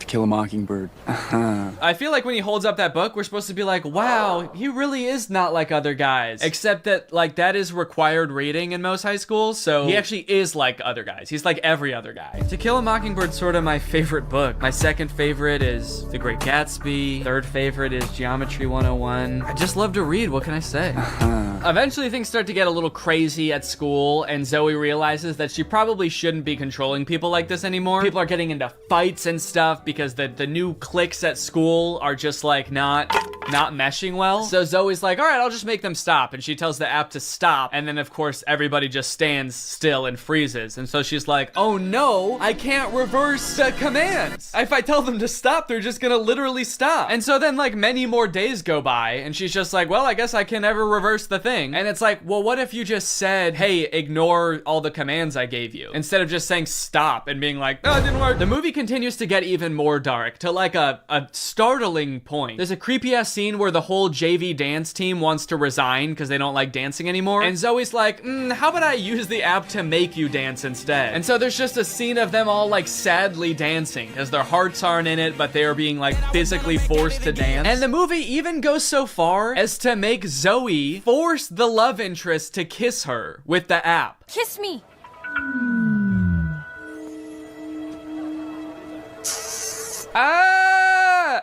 She just forced a guy to kiss her. Disney, what are we doing here, dude? What's going on? We need to have a talk with the writers of these movies. Anyway, Zoe feels bad after this, and she gets all stressed because there is a college scout coming to the basketball game. But Zoe's brother obviously isn't playing very well because the only thing he can do is like stare at an object for hours at a time. Welcome to a new season of Husky basketball.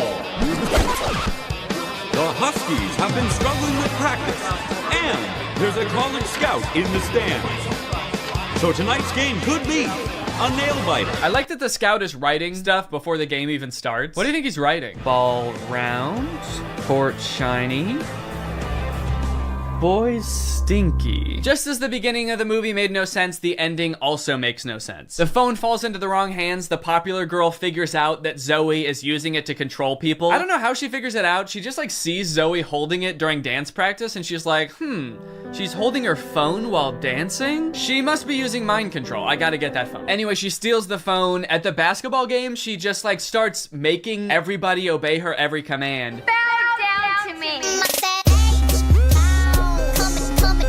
In order to get the phone back, Zoe's like, how about I just do whatever you want? I'll do anything you want. Just say the command. Hands. And then this happens. Roll over.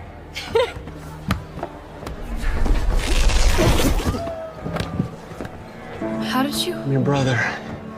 We stick together. Sorry, what? He just broke the curse. Like the spell that everyone is under. He just like got up and he's like, I'll do it with you. I'm your brother. Don't worry about it. It's like, I'm sorry, is that what breaks the curse? Being a brother? Being her brother? And then eventually like her whole family is able to resist the app and get on the ground with her and start doing it. And it embarrasses the popular girl. And they, like the only explanation for it is this. Why isn't this working?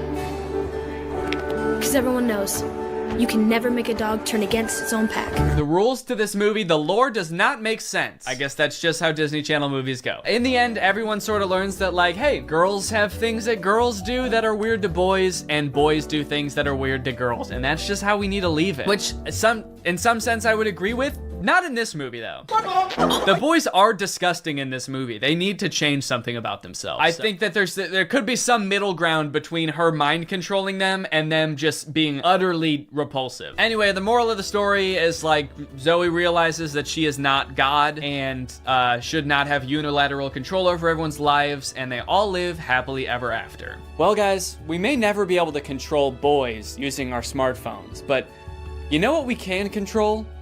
Our money. Thanks to today's sponsor, Current. Do a flip. Do a backflip. Sit.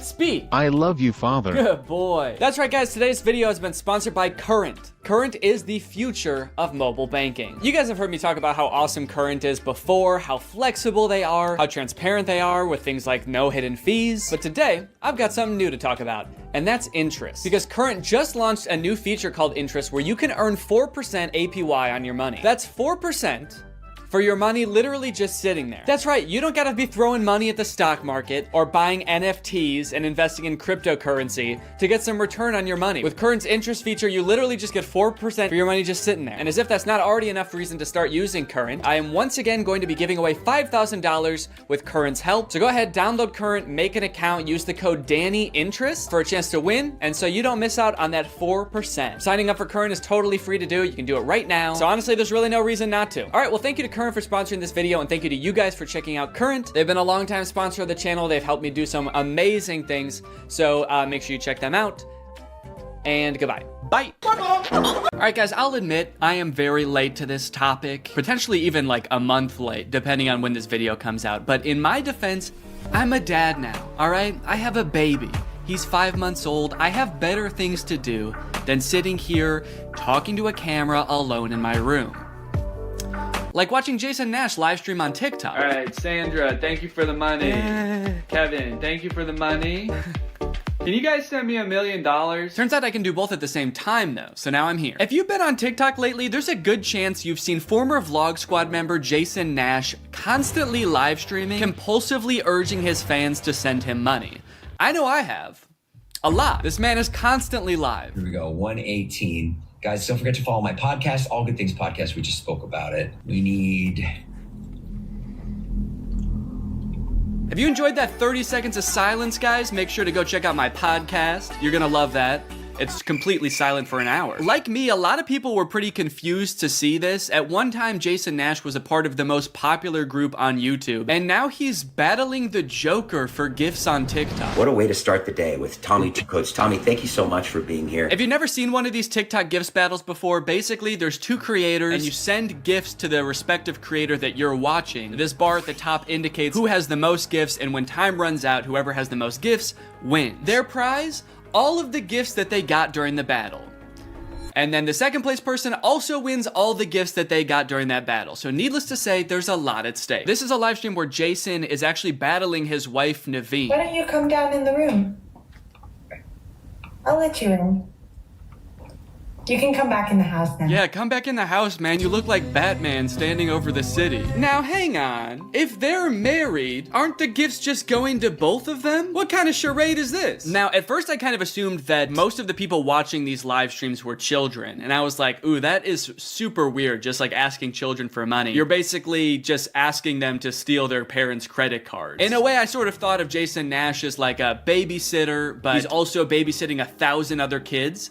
And if you start choking, he's not gonna call 911 because he can't see you. But after tuning into a few of his streams and actually like clicking on some of the profiles of people watching, I realized that it's actually mostly adults, which was very surprising to me. Guys, what are we doing here? Stop that. I promise you there are like 1 billion other better uses for your money than helping Jason Nash's wife crush him in a gift battle. Fun as it may be. The reason I wanted to make this video is because I think that it's kind of a very interesting look at the career span of a creator. It's a pretty new career, all things considered. And like nobody's been a full-time online creator for 40 years. So we don't really know how long this career is supposed to last or how it will evolve over time. So I think it's worth looking at why Jason Nash is here. Between the years of 2016 and 2020, David Dobrik was seemingly at the top of the YouTube ecosystem. What started as David just sort of goofing around and filming his friends as up-and-coming content creators quickly turned into partying all the time, collabing with huge celebrities, huge giveaways, and giant sponsorship deals. And if you didn't watch the vlogs around this time, you might think that David was like the biggest part of them, but it was actually more his friends doing the heavy lifting. David was always behind the camera, and sure, he would laugh a lot, and you'd hear him laugh. But I really feel like the reason people tuned in was sort of to live vicariously through David and experience the goofiness that was all of his friends. So while all of the vlogs were on David's channel and David was inevitably the most popular member of the Vlog Squad, I really feel like he owes most of his success to his friend group. But it was a fun time. I watched a lot of the vlogs back in the day and I really enjoyed them. It felt like you were a part of this friend group. And in a lot of ways, you were like the members of the Vlog Squad because like the members of the Vlog Squad, you also were not getting paid for your appearances in the videos, which is something that I always found kind of weird. David's friends never got any sort of payment. Their only payment was in exposure. And so what kind of ended up happening was because everybody else around David wanted to launch their careers off of David's vlogs, they all started vlogging too. But because they would always be hanging out together, all of their vlogs seemed to be just like the same situation from a bunch of different angles, and everybody was holding vlog cameras. It got pretty out of hand for a while there. Eventually though, during the pandemic, a bunch of stuff happened that caused David to take a step back from vlogging. Mainly a bunch of scary accusations about one of his best friends, Dom, and also him almost killing one of his other best friends, Jeff Wittick, by slamming him into the side of an excavator. After losing a bunch of followers and probably more importantly, a bunch of sponsors, David posted an apology saying he was gonna do better. He said he was gonna take steps to make sure his vlogs were a safer environment for the people in them. And I want to be able to have a place of checks and balances. I want to have HR. If he had to choose between quitting vlogging or doing it safer with an HR team, he was gonna do that. And then he quit vlogging. Currently, David is still presumably very rich. The only place he really posts is on Snapchat, and from what I can tell, he mostly just goes around and tours really expensive houses and parties a lot. He doesn't seem to have any ambitions of creating more content on YouTube. In a lot of ways, he's sort of like the Great Gatsby of social media now. But without David sort of manning the ship that was the Vlog Squad, a lot of the other members basically had to figure out other avenues and other ways to make money and maintain their following after the vlog ended. Zane and Heath have a pretty successful podcast now, so does Jeff Wittick. Carly and Aaron, I believe, have a podcast too. But I feel like Jason Nash, out of the entire group, is having the most trouble adjusting to the post-vlog era. He has a podcast, but it's definitely not getting the same numbers that his podcast with David did, views, back in the day, which David also quit. Despite them, I think, getting a bunch of really great offers that would have changed Jason's life, David decided to quit because he didn't want to do that anymore. He wanted to be the Great Gatsby. So Jason has now been left to fend for himself, and it seems like TikTok gift streaming is what he has turned to. Excited to go to dinner?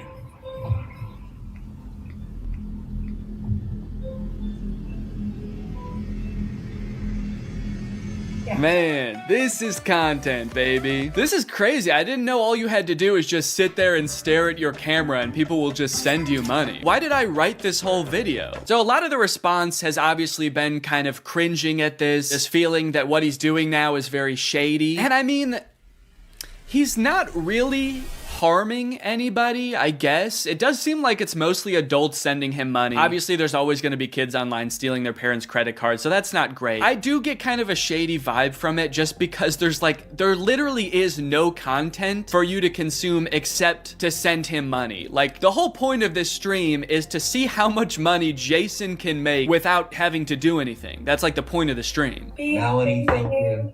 Let's go. And you could argue that Twitch streaming has donations and, you know, a bunch of other live streaming does too. But I would argue that there's at least some content behind that. Someone's playing a video game or they're doing a podcast live and the donations are just a little bit extra on top. It's not the content itself. I've also seen a lot of people wondering, like, wait, isn't David super generous? During his vlogs, he was always giving away cars. He was paying for people's weddings, just like handing out PlayStations to people on the street. Surely he could just help Jason if he's struggling financially, right? Wrong. From some of Jason's podcast clips, it seems that that is definitely not the case. But before we get to that, I've got to make some money of my own. Alright guys, let's get those gifts in. James, thank you for the llama. Carol, thank you for the sombrero. Brian sent a Arab? Oh.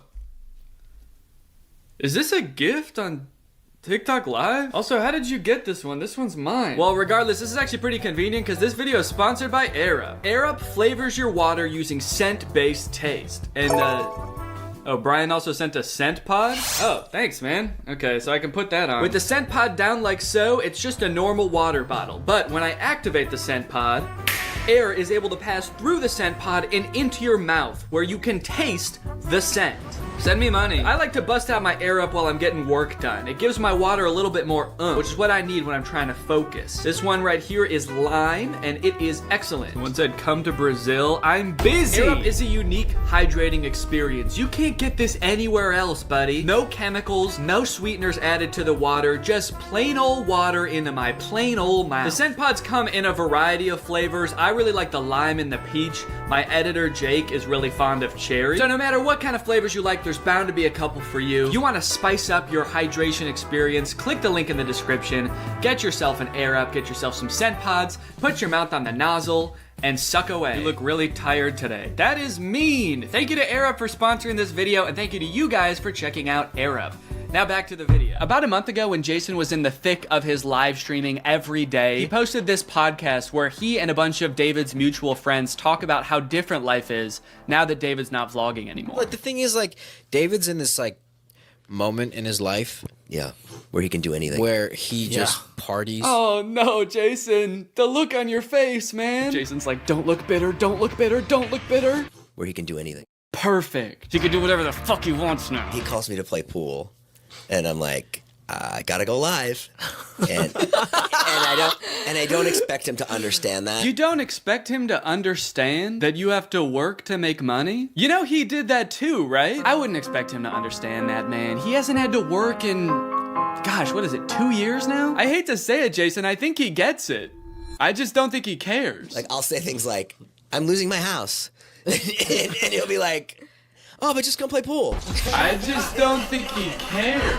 Dude, Jason, haven't you learned anything from being friends with a popular YouTuber? You just told him you might lose your house, and he invites you over. You think he really wants to play pool? Dude, he's probably gonna Mr. Beast you. He's probably inviting you over so he can, like, surprise you with a new house. He might make you do Squid Games for it, but you have a chance to win a new house. Maybe he'll give you a new car. Or, you know, surprise you with his new car like he did that one time. My surprise to you is that I'm buying myself a car. I know. That was cool. I will say it is interesting that David seemingly stopped doing the extravagant giveaways once he stopped doing the vlog. I wonder what the correlation there is. That's kind of weird. There was a great TikTok that he sent, which was like some guy. It's just the guy that has like a lot of money and can do anything all day. He's like, oh, Diplo's having a party tonight, and like it's literally like things that David has said. David sent Jason a TikTok of a rich, out of touch guy being like, "Oh my god, dude, this is so me." Dude, look at this TikTok. This is so me. That moment when you're rich and you're partying with Diplo and you're talking about how much you hate Jason Nash and how poor Jason Nash is. Guys, comment below if you found this relatable. But if you think about it, though, from 18 to like what, 23, 24.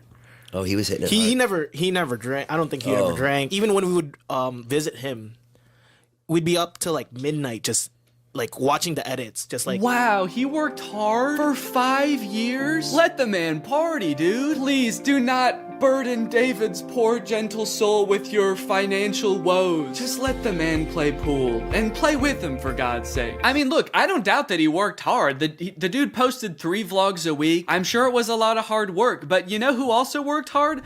Everybody in his vlogs. I mean, that dude just said it himself. They all stayed up with him until midnight watching the edits to make sure they were good. This was a group endeavor. And I know what people say. They say like, well, David gave them the opportunities, you know? He didn't have to make them famous. Yeah, he kind of did. That was like the whole point of his vlogs, was his friends. David wasn't just making them famous because he was a good, generous guy. He was doing it because that's what was working. They made him famous as much as he made them famous. Now it's like the complete opposite. Everyone's like working, and here's him just like, hey, what are you doing tonight? And it's like a Tuesday night. Everyone's working. Yeah, man, that is kind of a crazy switch. Whereas before, David was working and everyone was helping him. Now everyone else is working, so naturally David is partying with Diplo. Naturally, a lot of the conversation around Jason's live streams has revolved around the confusion as to why he wouldn't just get like a normal job if he was strapped for cash, or if like the social media thing wasn't working out. Can someone make Jason Nash a fucking DoorDash account? People are wondering, why is he pursuing this career that is like universally seen as embarrassing or cringe, rather than just getting a 9-to-5? And I totally get that criticism, because I do love being a creator. I love getting to be my own boss. I love being creative on a daily basis, working with people that I'm really inspired by, entertaining people. But if this exact version of being a creator stopped being feasible, would I start doing gift streams on TikTok?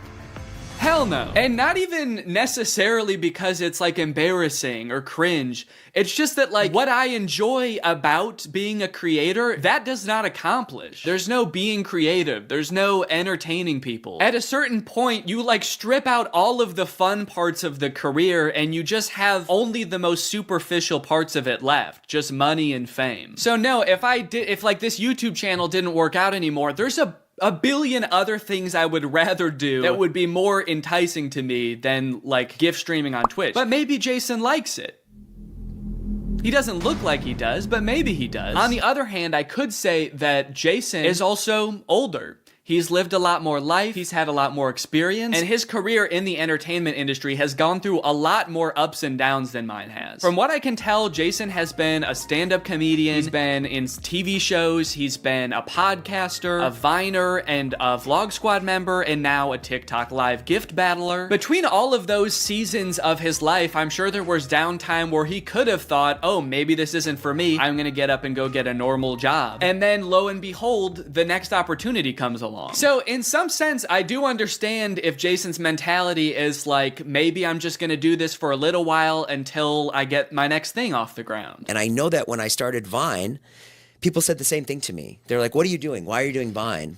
You know, and I was like, okay, this is what I'm doing. And then I did YouTube, and people were like, why are you doing YouTube? And I feel like when you're first to something, that can really pan out. Yeah, I do get what you're saying, but also I don't know if this is the same as Vine and YouTube. Saying he's the first to this new thing like TikTok gift battling is gonna be the next big thing is very worrying to me. Please don't make that the next big thing, guys. On top of all that, there is this sort of like gamification in your head that happens when you're a content creator. Because so much of it is like numbers based, you're always looking at your analytics, hoping your numbers go up. It becomes kind of a game in your head to see if you can do better than you did last month or last year. Because of that, I feel like in a lot of content creators' heads, quitting or pursuing a different career path is seen as like losing the game, even if it's subconscious. That being said, I don't think that's a healthy way to look at it, and I would encourage people who are pursuing being a creator to find other passions that, you know, if this didn't work out, you could pursue that instead, because I think just clinging to relevancy for relevancy's sake is not a good thing. But why try to guess what Jason's thinking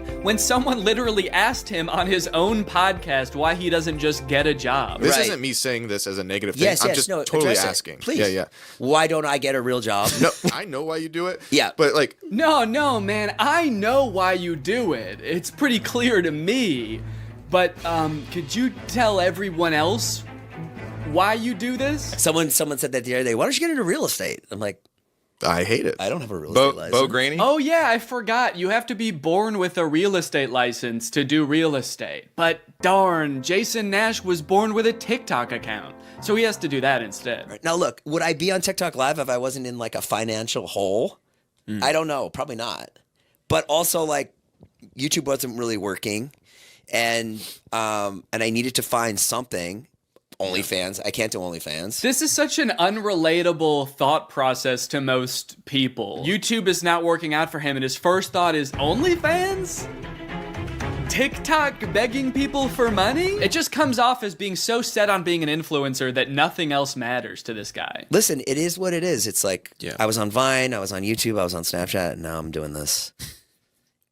Don't say it like that. Now I'm doing this. I mean, I do like it. No, man, I don't think you do. Not after that. We all saw that. So anyway, it is what it is, and I have to do it because I love it, and it's my favorite thing.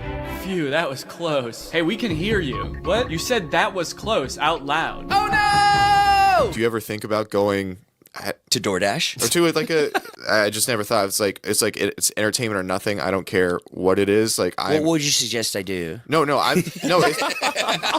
It's just that we get a job at Lululemon. From what I can gather from this clip and the way they're laughing about the prospect of being a DoorDash driver or working at Lululemon, those jobs are not even on the table for Jason. I don't know his personal finances, but Jason lives in LA, he owns a house, he has kids, he has a wife. So I feel like when he's saying things like, I don't have any other skills, what he's really saying is, I don't have any other skills that would allow me to live the exact same life that I'm currently living. And honestly, I could understand if he really does like the TikTok live streaming thing, but don't laugh at other jobs like Lululemon or DoorDash like you're so above doing them, yet you're on TikTok literally asking people for money. And I do totally get that Jason has kids that he has to support, that I'm totally empathetic to that situation. It is kind of ironic that his solution to that is to ask other people's kids for money online, but that's neither here nor there. This whole situation kind of reminds me of this TikTok I saw about a month ago. My Roman Empire is all of those influencers who dropped out of college or quit their jobs, moved to LA, then became irrelevant. Like, where did they go? What are they doing now? One interesting thing that I don't know if a lot of people know is that I feel like a lot of creators who get into this situation can actually leverage some of the connections they make while they're relevant and some of the skills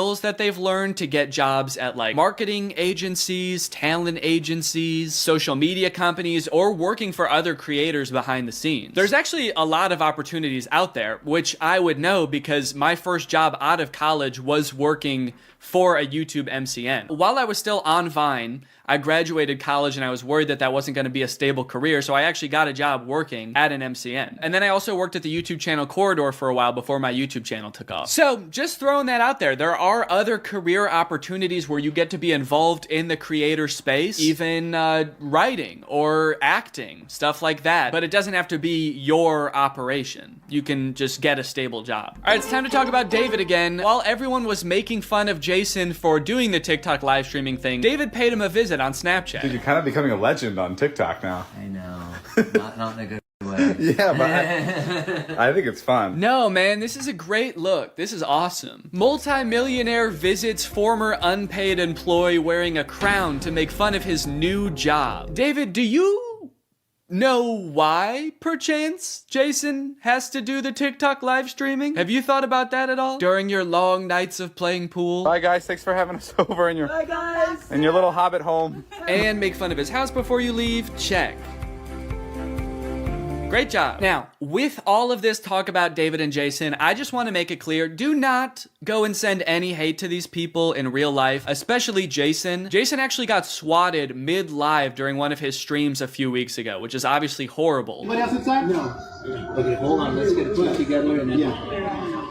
This is obviously a horrible situation, actually terrifying. But I cannot help but break a little smile when I look over and the two people he's gift battling are the Dobre brothers. I don't think there's a single funnier sight than watching the two of these blankly stare into the camera not understanding what's going on. Also, imagine your gift battle opponent getting swatted and he's still crushing you, dude. That's gotta hurt. My big takeaway from all of this is if you are pursuing being a content creator, I would heavily recommend being super careful about the way you go about it. I would highly recommend not letting your success be at all related to the success of another influencer. You don't want to be the guy from David's vlogs when David stops the vlogs. Also, save your money. This career that we have, we don't know how long it's gonna last. I mean, I sort of view it as being any other type of entertainer. You're only relevant for so long, or like an athlete or something. You can only be in your prime for a certain amount of time, so save as much as you can. It's really easy to get caught up in the lifestyle of an influencer and like partying all the time and flying on private jets, buying expensive cars. And if you can make this career last for like 20 to 30 years, that's awesome. That's insane, but it's definitely not guaranteed. So just be careful, all right? For me, for your old pal Dan. Alright guys, well I hope you enjoyed this video. If you're new here and you're not subscribed yet, make sure you subscribe and turn on my notifications to join Greg. Greg is what I call my fans here on YouTube, and if you just watch this whole video, that means you kinda gotta be a Greg now. I don't make the rules, sorry. Except for that rule I actually did make, but all the other rules I don't make. Alright, I'll see you guys next time. Bye-bye. What's up, Greg? Lately, I've been seeing a lot of discourse around alpha male podcasts on YouTube. I've seen a lot of really good commentary videos talking about these insanely misogynistic podcasts where the hosts, under the ruse of giving dating advice for men, will basically just insult women for an hour straight. Guys, here at the Fit Wolf podcast, we know that the dating game is tough these days, you know? Men don't know what women want and are finding it harder and harder to find a good girl to settle down with. So tip number one to finding a good girl is invent a time machine. Invent a time machine and go back to the 1750s, because that's the only way you're gonna find a decent woman. Because every woman nowadays is a thought. That's right. Every single Michelle out there that I used to date a month ago is a thought. They get mad at the dumbest things, like saying that women have no inherent value and their only purpose on this earth is to bear my children. And they forget to turn off location sharing even though they broke up with me a month ago. Michelle, I know you're over at my friend Brandon's house right now. I'm outside. But I think I might have found something that takes things one step further. I saw this video on Reddit the other day that's a trailer for something called The War Room. And instead of being a podcast for these like alpha male, misogynist, entrepreneur type guys, this is a club for those same types of guys.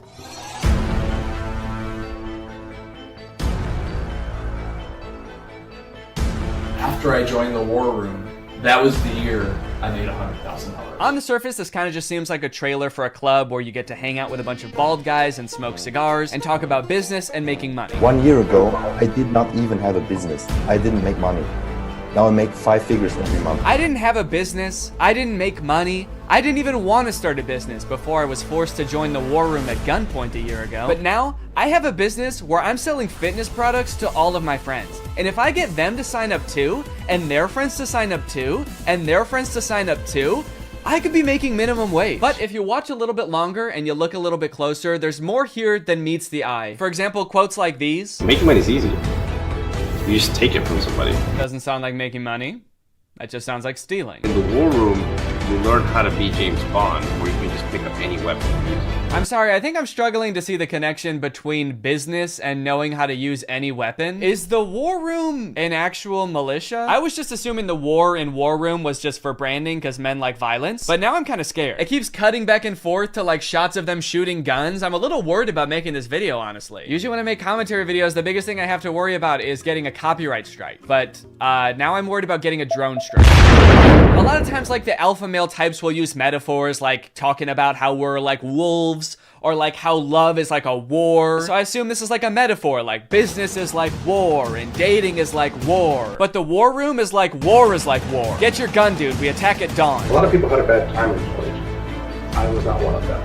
And I credit a lot of that. Did that guy just shoot fire out of his hands? What does that have to do with any of the skills you learn in this club? I didn't know anything about business before I joined the War Room, but I've been a member for 5 months and now I'm a wizard. How does being a wizard help you with business in any way? Does being magic help you organize your finances in some way? Who said anything about business? You did. That's what this club is about, isn't it? That's it. This interview's over. Okay,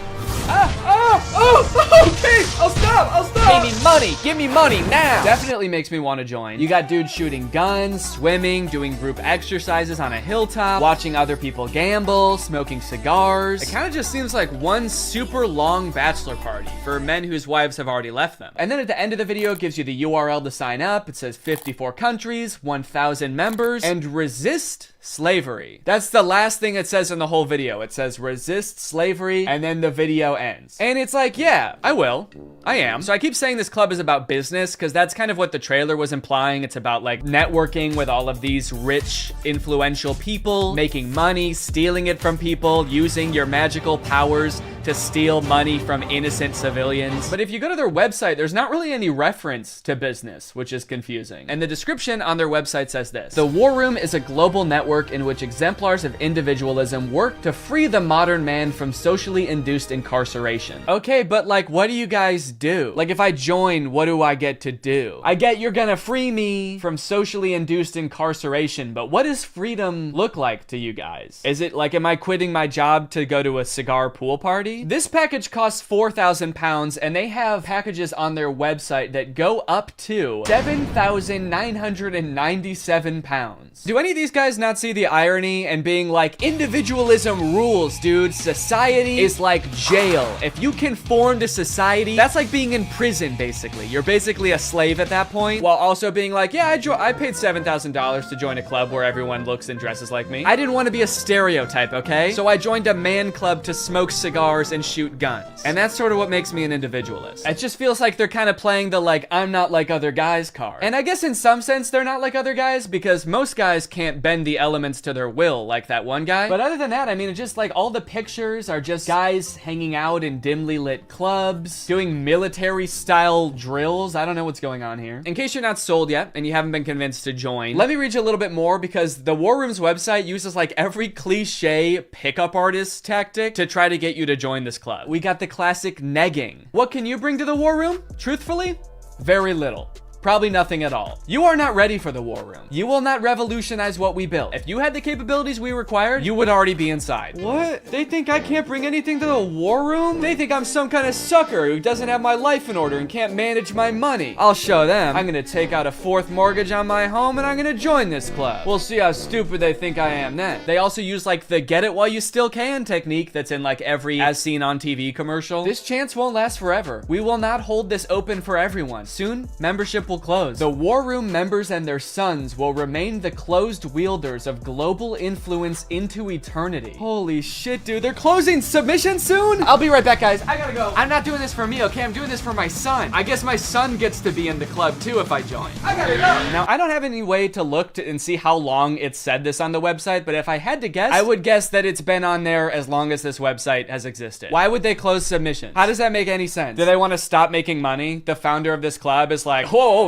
I'm too rich, all right? That's one thing we teach in the War Room is you can't have too much money. I mean, if this is like a militia, do they have enough soldiers? Is that why they're closing? Soon, 1,000 bald men wearing tightly fitting t-shirts will be storming the beaches. We can't wait around for you forever. So you might be wondering who the head of this club is, right? It must be someone like very rich and influential if he's expecting to get people to join just based on like the connections that you can get from the club, right? Well, this is where things get a lot more creepy. and also not monetizable. This is the part that is the reason this video probably doesn't have ads on it. My name is Andrew Tate. I'm a retired 4-time world champion kickboxer who is now a multi-millionaire, and I'm the most competent person on the entire planet to teach you about male-female interactions. How did I become rich? Webcam. Definitely gonna need him to elaborate on that a little bit. That's so vague. Mr. Bezos, please. You're the richest person in the world. Do you have any advice to young up-and-coming entrepreneurs on how to start a business and how to get rich like you? Book. Huh? Book. Need I say more? Yes, please say more. We literally have no idea what you're talking about. So you're probably thinking, like, did this guy invent webcams or something? Is he, like, famous on Twitch or something? Is this Sapnap? I don't know. I've been running a webcam studio for nearly a decade. I've had over 75 girls work for me, and my business model is different than 99% of webcam studio owners. If you had to guess whether it's different because it's more creepy or less creepy than other webcam studios, what would you guess? Go ahead and vote down in the comments below, guys. Do you think this is gonna be creepy or no? Over 50% of my employees were actually my girlfriend at the time, and of all my girlfriends, none were in the adult entertainment industry before they met me.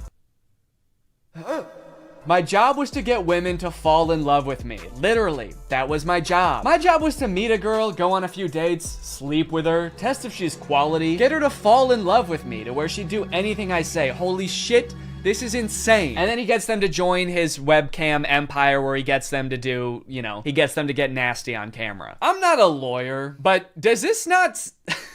Does this not feel illegal? At the very least, this seems like insanely creepy. This feels abusive. It feels like he's just confessing to crimes. That's why I want you to join the war room, all right? You're gonna learn about making money, picking up women. You're gonna form a militia to protect me from an international tribunal for my many crimes that break international law. For legal reasons, that was a joke, okay? I don't know if this is legal or not. So I guess what he meant when he just said the word webcam was that he's exploiting a ton of women online for his own personal gain. In hindsight, it seems so obvious. How did I not guess that? Let's watch another promotional video for the War Room. This is on Andrew Tate's YouTube channel, and it's called The Matrix Predicted the Great Reset Explained. Basically, it's a video where this guy compares his life to the Matrix. We are living inside of the Matrix, and I am Morpheus.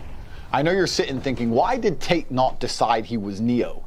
Because Tate has all the Aikido and the masterful, nearly superhuman abilities. Yeah, I used to be a kickboxer, so I'm basically in the Matrix. Actually, the reason I take the War Room guys to the gun range so much is so they can shoot at me and I can dodge the bullets like Neo. It's like, okay, dude, if anyone here has superpowers in the War Room, we know who it is. And it is not you. Now, when I say we're living inside the Matrix, I'm not stating that with irony or as a joke. We are genuinely, actually living inside of the Matrix. The Matrix is real. Yeah, something tells me that even though he keeps saying literally, and this is not a metaphor, that it is a metaphor. Something tells me he's not literally saying that we're living in a computer simulation that's controlled by, like, aliens or whatever the Matrix is about. I actually haven't seen the Matrix. I think that's what it's about. Something tells me that's not the point that this guy is making, even though he keeps saying literally. In the description of this video, it says stage 1 fighting against the Matrix is to become rich. Learn how here. I'm sorry, that's the first step? You know it's gonna be an unhelpful article when step 1 is become rich? Like, step 1 is something that takes years and some people will never do it. Also, again, I haven't seen The Matrix, but I'm fairly certain that was not the first step in breaking out. I don't think Morpheus was like, listen, machines are trapping humans and using them as batteries in their simulation, and the only way we can break out is by setting up a dropshipping business and investing in Ethereum. Ethereum's actually great because you can verify smart contracts. It's actually the best crypto out there. Imagine if this dude is right and we really are living in the Matrix. Like, what does being free look like? Oh my God. I did it. I'm free. I made it out. All right. Hey guys, we got another one. All right. Welcome to the club, buddy. Hell yeah. Congratulations, man. Yep. You finally made it out of the simulation. Wow. Thank you guys so much. Where's everybody else at? What do you mean everybody else? Yeah, the only other person here is my girlfriend who I'm scamming. Or I mean dating. Yeah, but I mean like in the whole world. Like there's gotta be more than just you guys in the real world, right? What the fuck? You don't like us? No, it's not like that. I mean, sorry. I was picturing there being more than just like 3 normal guys in a room when I exited the Matrix. Normal? What the hell, man? Yeah, we're not normal. We shoot guns and make money out here. Yeah, we're big into making cash out here, man. Did they do that in the Matrix? They actually do, yeah. Not the way we do it. Okay, how do you do it? Hey, you're stealing my shit! Okay, I'm just saying, all things considered, you guys don't really seem that different. Honestly, if anything, this seems more like a simulation than the world I was just in. How so? Look at you guys. You're all holding guns. All you do is talk about business. You guys are like NPCs from GTA. You all look like slight variations of the same sim. Are you guys sure this isn't a video game? All right, man, as if I'm gonna take advice from a beta-ass bitch like you anyway. I'm just saying. Okay, that was actually sick. You guys should have led with that. How was that not the first thing you guys wanted to show me? You know what, man? Get out of here. You don't belong here anyway. Yeah! What? Go! Get out of here! We don't want you! Yeah. Okay, alright, I'll go. Honestly, I'm actually not really sure how to get back, but if one of you show me, I will go. Get the fuck out of here, man! Go, get lost! You son of a gun! Go! What are you still doing out of here? Go! I feel like this is definitely a video game. How can I keep my husband? I want to keep him happy. And I think all the women listening too, they want to know the secret. I'll tell you the secrets. Men are biologically designed. We're evolutionarily hardwired to seek status. You want power, you want status, you want the fast car. You don't care about the car. You want everyone to know you have the car and they can't have the car. Right. If everyone had a Lambo, you wouldn't want a Lambo. So every single thing we do is status driven to some degree. It's true. Meaning the female we are with has to add status to our lives in some form. If you want to keep your man happy, you need to think, how do I make my man look better to the world? How do I make him look better in front of other men? What a bizarre take, dude. How to be a good woman? Make your man look good to other men. You basically need to be a wingman for your husband to pick up dudes. I hate arguments like this so much. Alpha dudes are always trying to bring up like what men are hardwired to do. What have men been evolutionarily designed to do? Here he's saying that like men are hardwired to seek status. Men want a Lamborghini. You know how every men want a Lamborghini because it's a status symbol. Even if it worked out that like evolutionarily that's something that is in men's nature, that doesn't make it good. You know what else is in our nature? Thinking sugar tastes really good. If you didn't tell someone that sugar was bad for you, they would think like, oh my god, this is the best thing in the world because it tastes really good. If you put 10 pounds of candy in front of a caveman, he would eat all of it and then he would throw up. And then he would die, probably, because he's never eaten that much sugar before. But hey, I guess that's just kind of what he was hardwired to do. So if you want to be a good cave wife, you gotta go out there and you gotta get your man as much candy as you can find. You want to go to the store and buy him one of those lollipops that's as big as his head that he always wanted when he was a kid, but his mom would never let him have. And that's the only way to keep men happy, all right? These alpha male type guys are always trying to sound like scientific. Like this is the science-backed way to attract a mate. And this is the evolutionary way that relationships are supposed to be. But I feel like if they were being honest, they would recognize that there's a difference between what humans like naturally are inclined to do and what is healthy and what is sustainable. You know what else increases your status? Murder. Can't be anyone higher up on the hierarchy if they're all dead, right? It's weird. I don't see any of them advocating that, but it's the same primal instinct that they're talking about, so why don't they? To prove what a sick and cool lifestyle this guy has, here is a video that he posted on Christmas while apparently alone in a hotel room.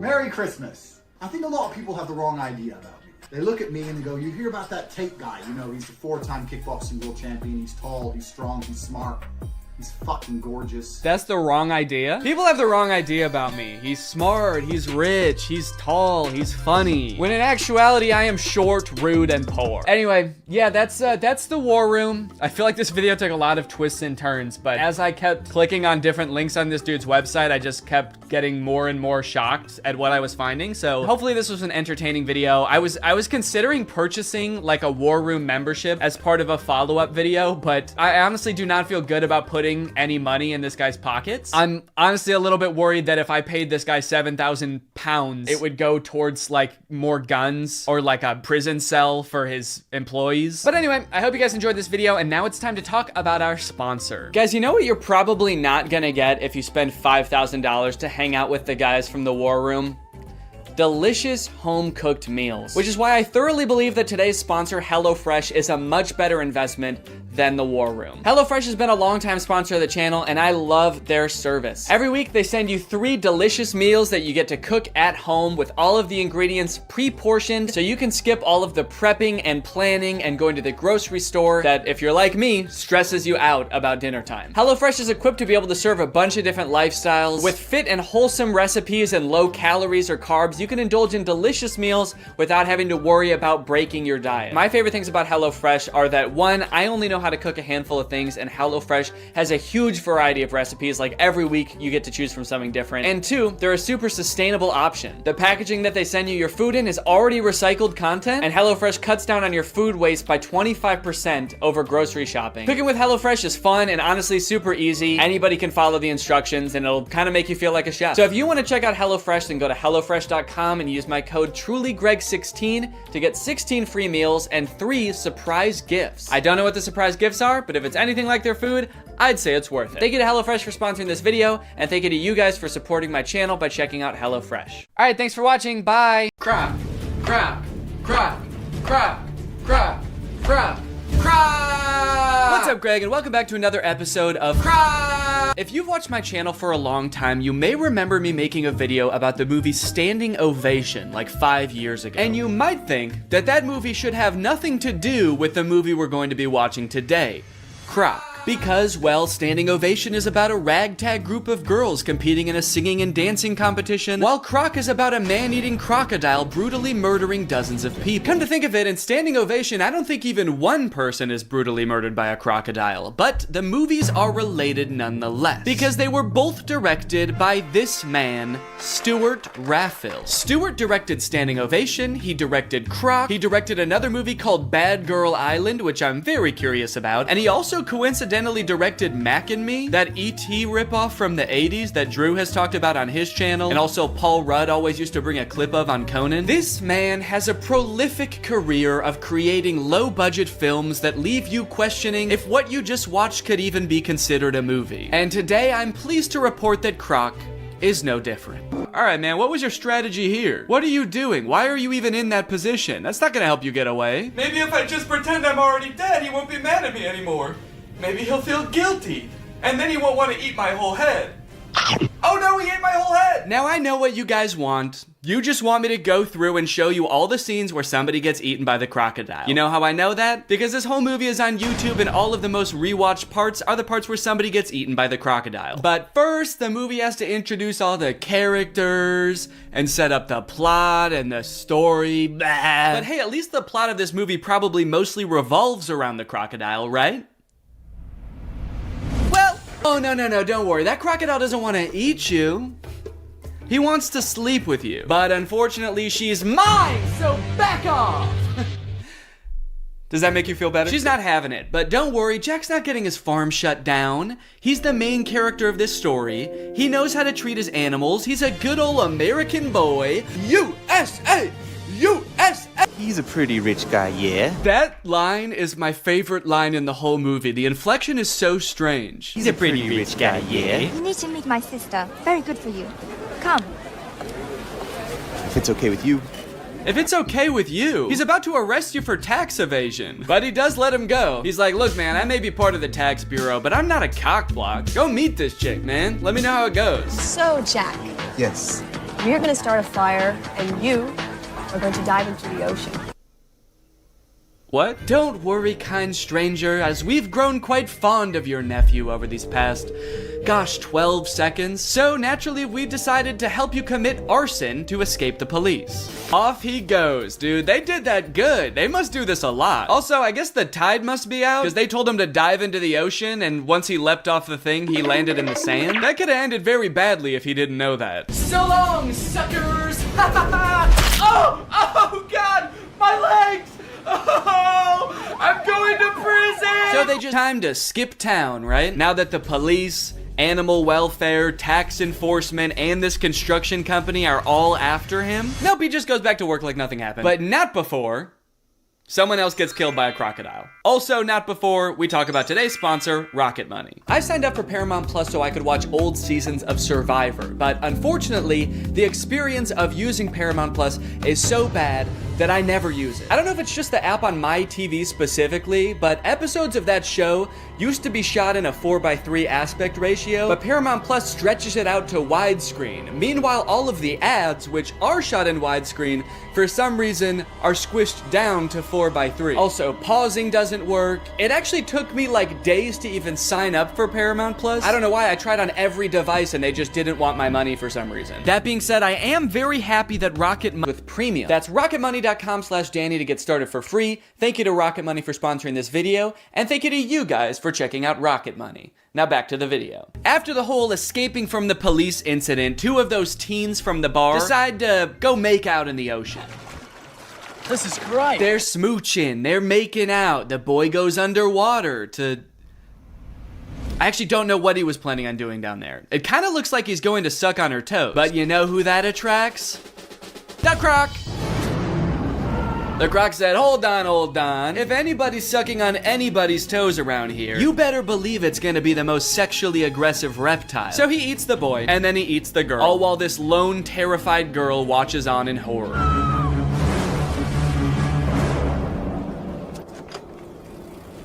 I love how casually she rides away. She is in no rush. Ah, a killer croc! I gotta go get help! But I shouldn't go too fast. I gotta focus on me. I gotta take care of myself first. My sister here saw a young girl get attacked by a crocodile. Are you sure? Yeah, no, good call. No need to give any credence to the girl who literally saw them get eaten by an alligator. Yeah, she was probably just making it up. She probably just wanted attention. She's like curled up in a corner, traumatized somewhere, and they're just like, stop lying! There's no such thing as alligators, you idiot! You killed them, didn't you? During this scene, there's a mysterious man just kind of lurking on the sidelines of the investigation. He's not part of the police. He's just there. And he's mysterious, but it seems like he might have a hunch. And then suddenly, the police pull a leg out of the water. The question is that, maybe she's still alive.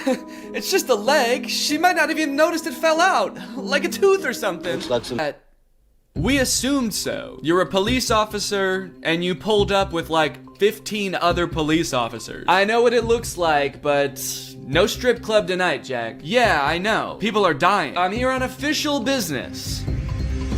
Unless... No, dude, we have to catch this crocodile before it kills again. Right. Yes, exactly. But what if it's at the strip club? Yo! So the girl that Theo was flirting with at the bar is having a funeral for her cousin. And since everyone thinks it was Jack's crocodile that ate the cousin, they are not very happy when he shows up. And he is very confused. I love this one because he is getting dragged away for so long. And they just watch him. Nobody does anything to help. They're just like, oh man... He's dead. Help! I'm not dead! There's still time! It's like I can still hear his voice. He sounds scared. While Jack, Evelyn, and Croc are hunting the croc, the other two villains just die. They get eaten by the crocodile.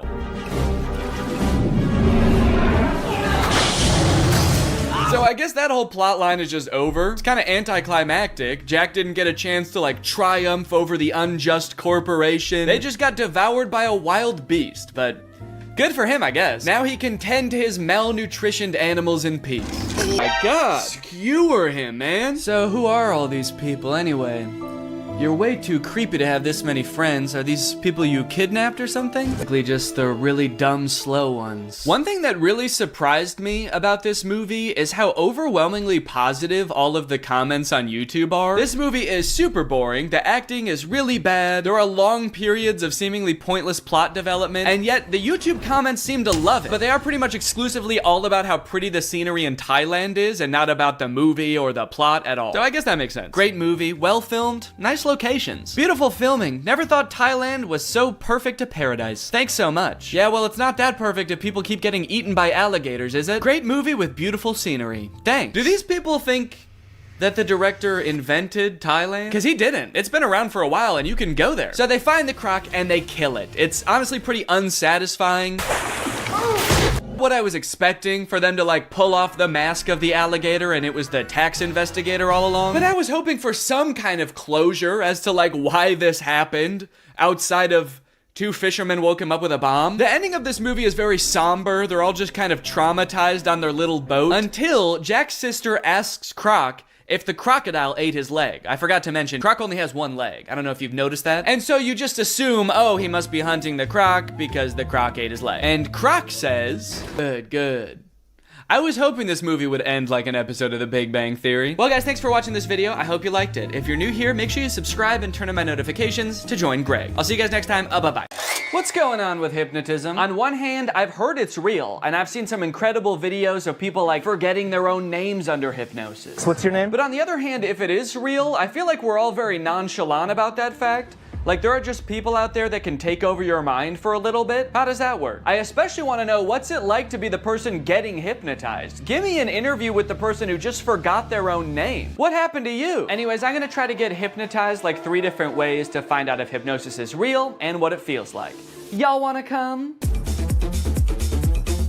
Good, because I actually already did the first one. I found this YouTube video called Can I Hypnotize You in 30 Seconds? And I thought that sounds quick to do. So I just did it right before I filmed this intro. Have you ever wondered, could I be hypnotized? Am I the sort of person that's susceptible to mind control? Well, it's not mind control, it's just thinking about things. And sometimes the things we think about are the things that happen. So if you want to try something, all you need to do is get your hands, put your hands together like this, and clasp them together like that. Now take your index fingers and put them parallel. And just focus your eyes on that gap between the 2 fingers. Just focus your eyes really strongly on the gap. And as you do that, imagine that the ends of your fingers are like magnets. And the magnets are getting stronger and stronger with every second. And the more that you imagine that the magnets are pulling your fingers together, the stronger they become until your fingers can get closer and closer. And if they are moving, if they're closing together, that's weird. I can show you how susceptible you are. If they're not moving, maybe that's because you're trying really hard to make it not. No, they're already together. Keep imagining that those magnets are pulling them together. They already are together. All right, well, I guess that worked. I guess I don't know, is that hypnotism? Is that what hypnotism is? It kind of just felt like my fingers just wanted to be together, like when you hold them like this, they naturally do that. Do they just naturally do that? No, I guess I can hold them like this just fine.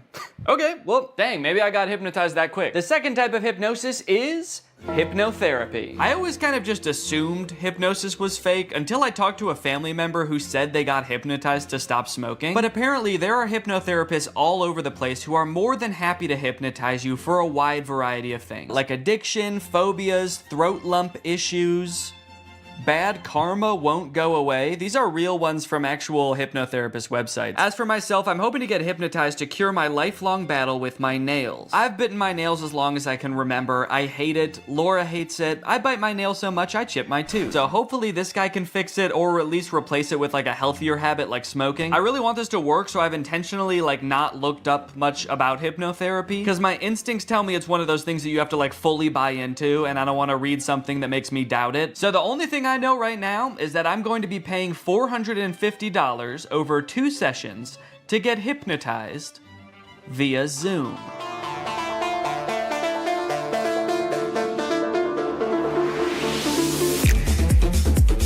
Okay, so for privacy reasons, I can't actually show the hypnotist in the video or play his voice, but I'm gonna describe best I can what happened in this call. To my surprise, he kind of spent the first few minutes just giving me basic nail biting advice that has nothing to do with hypnosis. He recommended I get a nail file, pick 1 day a week that's my nail care day. He also said I should meditate because that would help with stress and reduce my nail biting on its own. And he taught me a self-hypnosis that I can do anytime I feel the urge to bite my nails from here on out. And then the last thing he told me before he started hypnotizing was that he highly recommends I listen to the recording of our hypnosis session every night before I go to sleep. And with that, it was time to be hypnotized. For this portion, he actually hung up the Zoom call and then called me on a regular phone call. I don't know if he just like didn't want the visual distraction of him on the screen, or if he wanted to like put on pajamas or something. He started by trying to get me as relaxed as possible, focusing on different areas of my body from head to toe and imagining that they were getting heavier and heavier to the point where my body felt like it was sinking into the couch. And I'm guessing this is the point where I'm supposed to be like fully in a hypnotic state, because from here on out, he basically tells me this kind of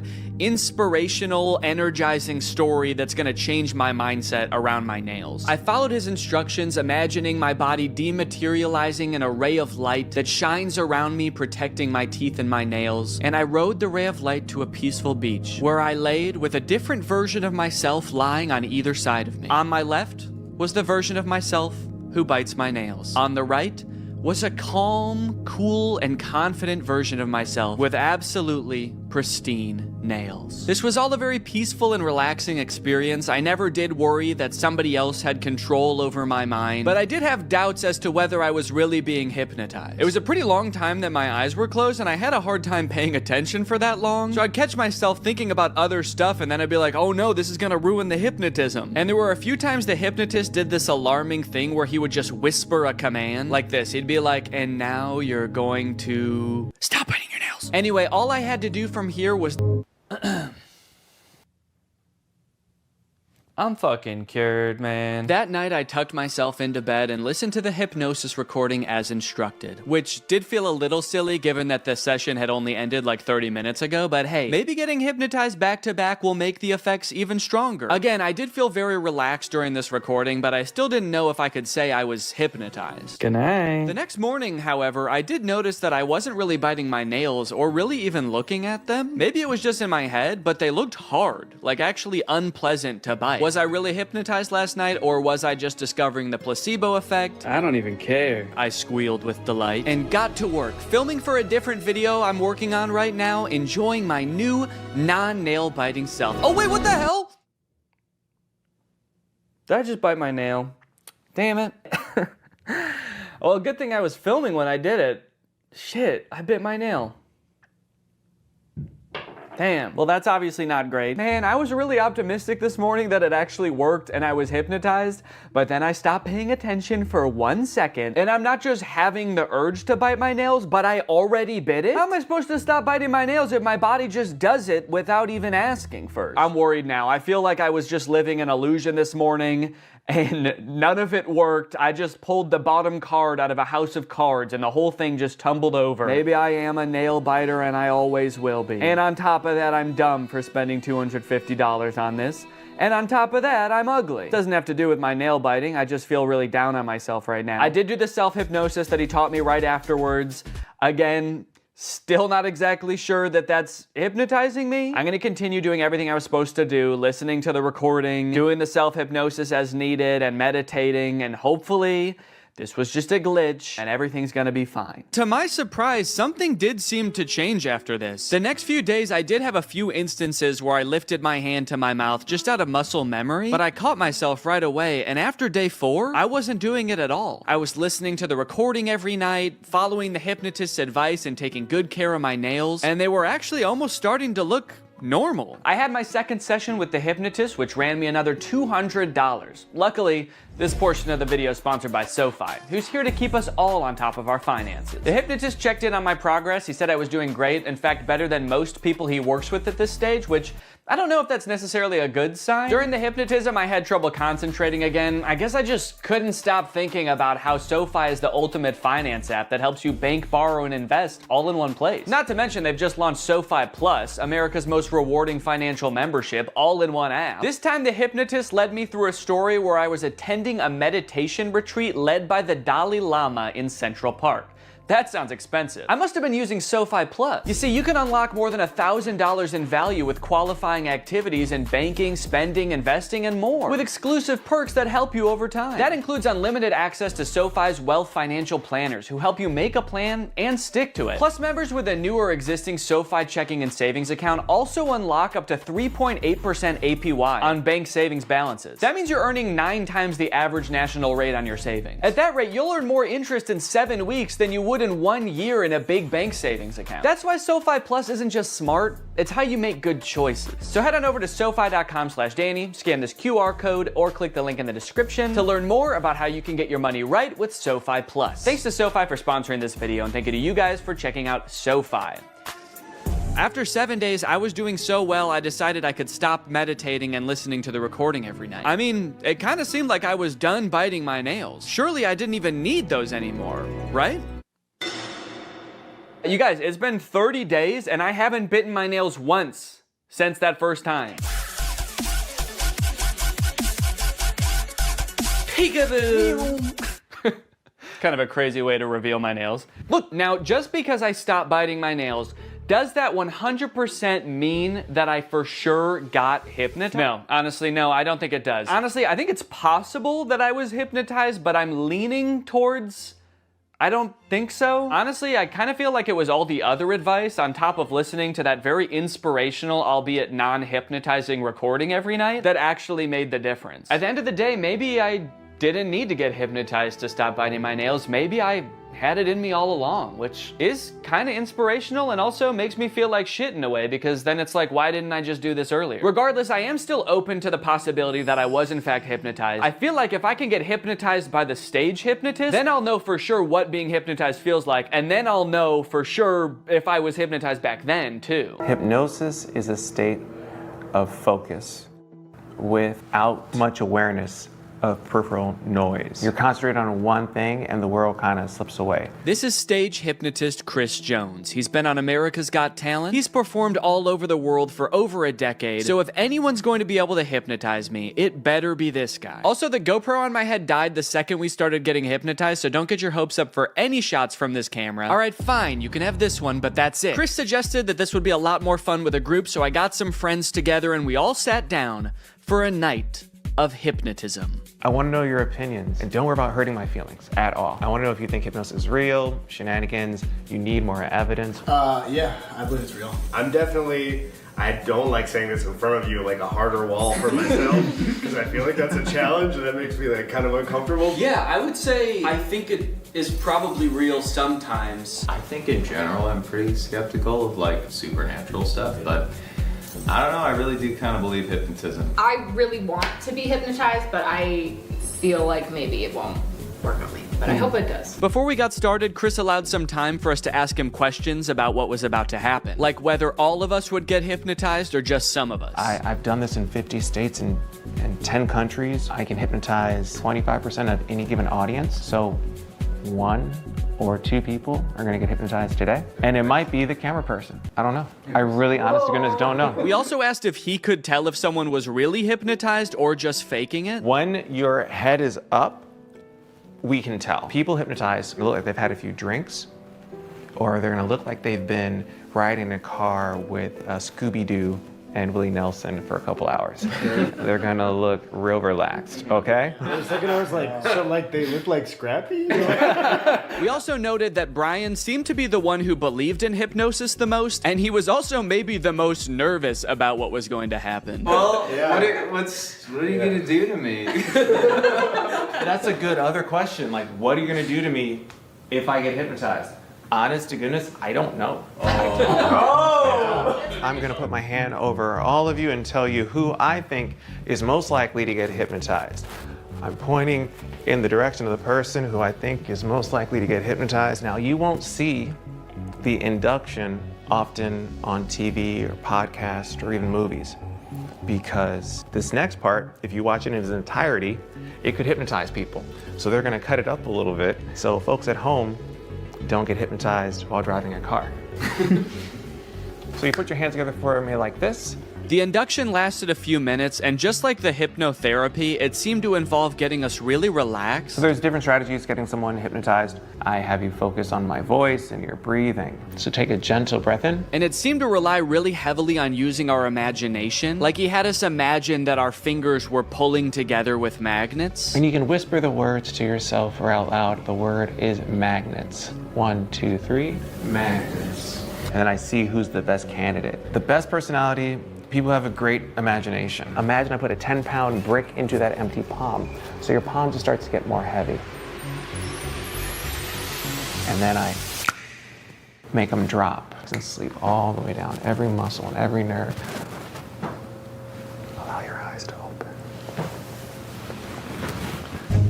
Deep breath in, slowly, gently, 1, 2, and 3, eyes open. Yes, so we understand. You can see like a before and after, and you see their faces getting a little bit of that drunky or like stony look to them. Brian, of course. Yeah, what's happening? What are you feeling? Tell us your wife, because you are a great candidate for hypnosis. I can totally tell. You are there. Danny's there as well. I just want you all to interact in a moment, but what are you feeling right now? I'm just hanging out with the crew. Is there anything that he could do or wouldn't do that'd be like, holy cannoli, this, my husband, my partner for life, is in a different headspace? Jeez. I don't know. I was hoping this wasn't going to happen. I wouldn't be put on the spot like this. I don't know. What would he not do? For whatever reason, we couldn't seem to come up with a single thing that Brian would never do off the top of our heads. I guess that's just a testament to what an insane dude Brian is. Whatever the reason, all this uncertainty seemed to pull Brian out of his hypnotic trance. So Chris quickly moved on to his next target. Thank you, Brian, of course, and sleep. Relax and let go from the top of your head to the very bottom. Your feet relax, every muscle and every nerve and every fiber in your body. In a moment, I want you to picture and feel in your mind's eye that you again are holding on to a helium balloon. So make that right fist strong now. Make a fist and let that balloon I tie after your wrist pull higher and higher towards the ceiling. It's going to extend now. Let that entire arm extend up towards the ceiling. Focus on nothingness, but that feeling of lightness now. 3 numbers, you're gonna open your eyes, but your arm is stuck, cemented, cast iron in that position. You can't get your arm down. That's just the crazy shit. That's just how it's gonna work for the next 2, 3, 4, 5, 6 minutes. Your arm is stuck until I unstuck it. Eyes open. So this again is the hypnotic state. Everyone experiences it in different forms, shapes. What's on your mind? Please, the show is ours. The show is ours. This is interesting. I'm not sure if I'm hypnotized. I don't think I am. Yeah. But at any point, I don't think I am either. I mean, because I was really trying to go along with it and do as much mentally imaging things and. I was like, he's not focusing on me for a reason. And it will all make sense in the end. Yes. Question? Can you put your hand down, or is it? I think so. It did feel stuck for a little bit. Yeah. It does feel like it wants to be up. Not going down. Yeah. Well, it did just now, right? Is that okay? And I can't help but notice what we can all see clearly. That arm is back up there. That's like the resting position for you right now. Is that? That's not natural. Yeah, that's how his arm always is. That's how my arm always is. Point one finger on that hand. When that finger touches you on the face, and it will, you're gonna go back to that state of deep relaxation again. Cool. This is a text message. All right, you can share that with your husband. Go to sleep, Brian.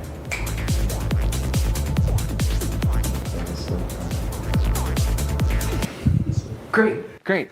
Sometimes you get some folks. Okay.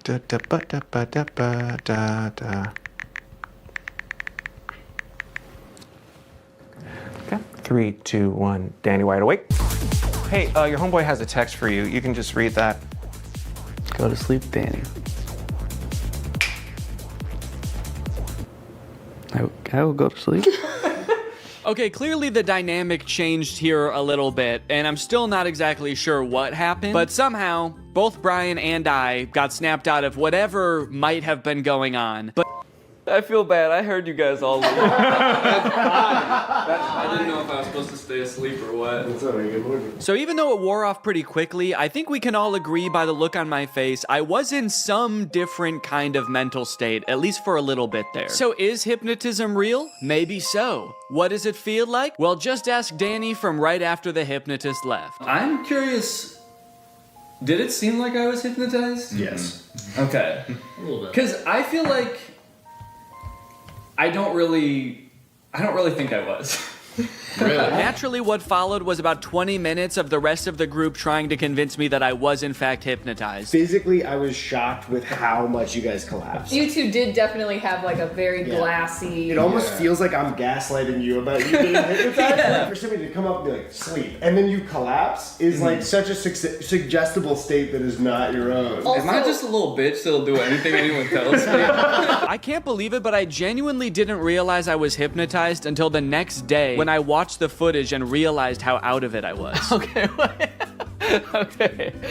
No, maybe I see a little bit of what he was talking about there. I do look a little bit out of it, actually. I guess in the end, hypnotism is real, but it doesn't feel at all how I thought it would. It kind of just felt like I was very relaxed, maybe even a little bit tipsy or like dazed. It honestly felt kind of good, and I think you can tell I was a little extra giggly. Hey, look, it says all those things on Google too. That's crazy. I didn't have to make this video at all. Now that I know what it's supposed to feel like, I guess I could say it's possible that I really did get hypnotized to stop stop biting my nails too. I just didn't understand what it was supposed to feel like. But I still don't know that I recommend it for the $450 I ended up paying, especially when there's a bunch of free hypnosis sessions on YouTube you could probably just try. Damn, I can't believe I'll never bite my nails again.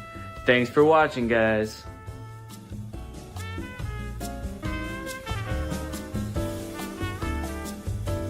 What's up, Greg, and welcome back to another episode of Please Stop Trying to Give Birth at Disneyland.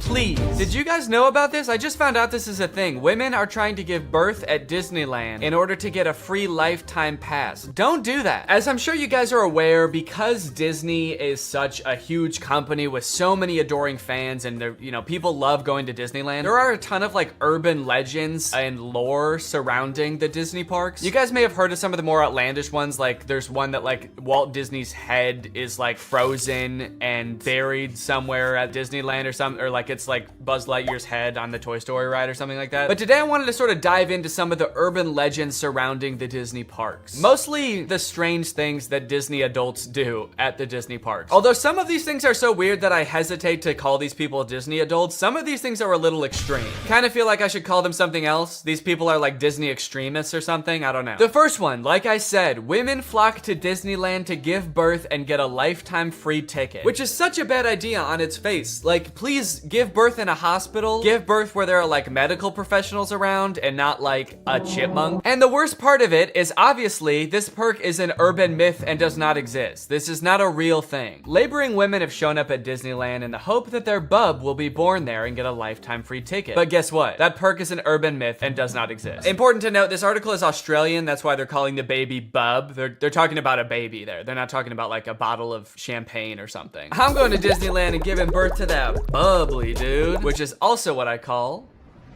having a fart. I just gave birth to a bubbly. As a veteran of the pregnancy game, I know for sure that the journey to motherhood, okay, that's a weird way to say I've given birth before, or just that I am a mom. As a veteran to the pregnancy game. So you have kids, right? Me? Yep, yeah, that's right. I've done 3 tours of pregnancy. I've seen shit you cannot imagine. The pain, the screaming. Yeah, I've heard childbirth can be pretty tough. The innocent lives lost. Oh.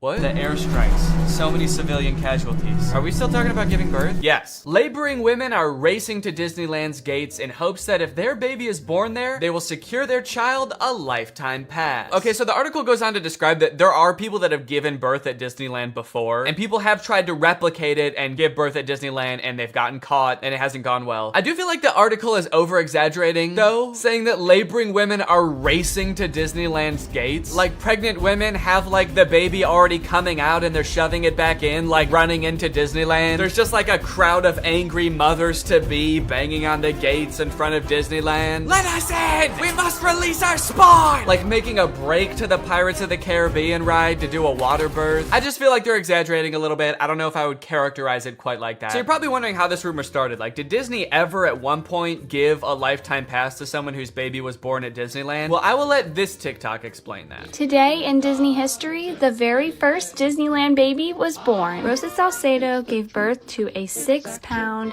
10-ounce baby girl on a bench on Main Street, USA, right outside of the Plaza Inn. Can you imagine visiting Disneyland as a family of 2 and coming out as a family of 3? Yeah, I can actually. But not because I'm gonna give birth. I'm gonna kidnap Donald Duck. You're my child now, Donald. The perfect happy family of 3. Husband, wife, and my uncle Donald Duck, who I've been holding at gunpoint for the past 16 years. There have been 4 babies born at Disneyland, and all of them have been girls, but only one has their own Disneyland birth certificate. So that might not have sounded significant, but that's actually how the rumor started. The first baby that was born there, Teresa, got a birth certificate that was just like a Disney birth certificate that says like, this is the first baby to ever be born at Disneyland. And I guess like word got out that this baby got some kind of special certificate, and then people just started assuming like, oh, that's a lifetime pass. That baby got a lifetime pass. And from that moment on, has just been a rumor that if you give birth at Disneyland, your baby gets a lifetime free pass. So honestly, if you're like that big of a Disney fan and you do this, you don't even get a lifetime pass. You still have to pay to go to Disneyland. It's just your baby that gets in for free. And I kind of feel like babies get in for free to Disneyland anyway. Is that true? Children under the age of 3 get in free to all 4 theme parks and 2 water parks at Disney World. There you go. You want your kid to get in free to Disneyland? A better conspiracy would be just pretend they're 3 years old for their entire life. That shit could actually work. The article goes on to talk about a time where someone has tried to sneak in to give birth at Disneyland, and they hid in the bathroom while going into labor until I guess employees had to like assure her that her baby would not be getting a lifetime pass, and then she was like, oh, okay, fine, then I'll just go to the hospital. Once they assured her that she would not be receiving a lifetime passport, she came out and accepted the ambulance ride to Western Medical Center where her baby was born shortly thereafter. I don't know about you guys, but it kind of sounds like she failed the test. If you know anything about Disneyland, you know how well the cast members there, all of the employees, all the staff, all the people in costumes are trained to like respond to every circumstance. It sounds like you just entered the giving birth at Disneyland experience, and honestly, you didn't make it to the end where you get the prize. It also says that this discussion board, The Laughing Place, has some hilarious forum chats about this topic. So I guess other people have been like sharing stories about this happening on this forum, but when I clicked on it, it turns out that it doesn't exist anymore, which kind of sucks because I wanted to find out more times that this has happened, but honestly, it is probably for the best. Kind of sounds like they were talking about some pretty sick shit in there. You think you're gonna go to a Disney forum and see people talking about like, my favorite movie's Coco, but instead you see people talking about like, I'm gonna give birth inside of Pluto's house. I'm gonna go to Disneyland and get fucked by Goofy, and then Goofy's gonna be the father of my child, and I'm gonna give birth on It's a Small World. And I'm gonna make Elmer Fudd cut the umbilical cord. Is Elmer Fudd a Disney character? I actually don't think he is. But he's gonna be there anyway. And then me and my freak mutant, half goofy, half human child will both get lifetime passes. Free pass for life for my little freak. Passes or not, being born in Disneyland is a pretty cool claim.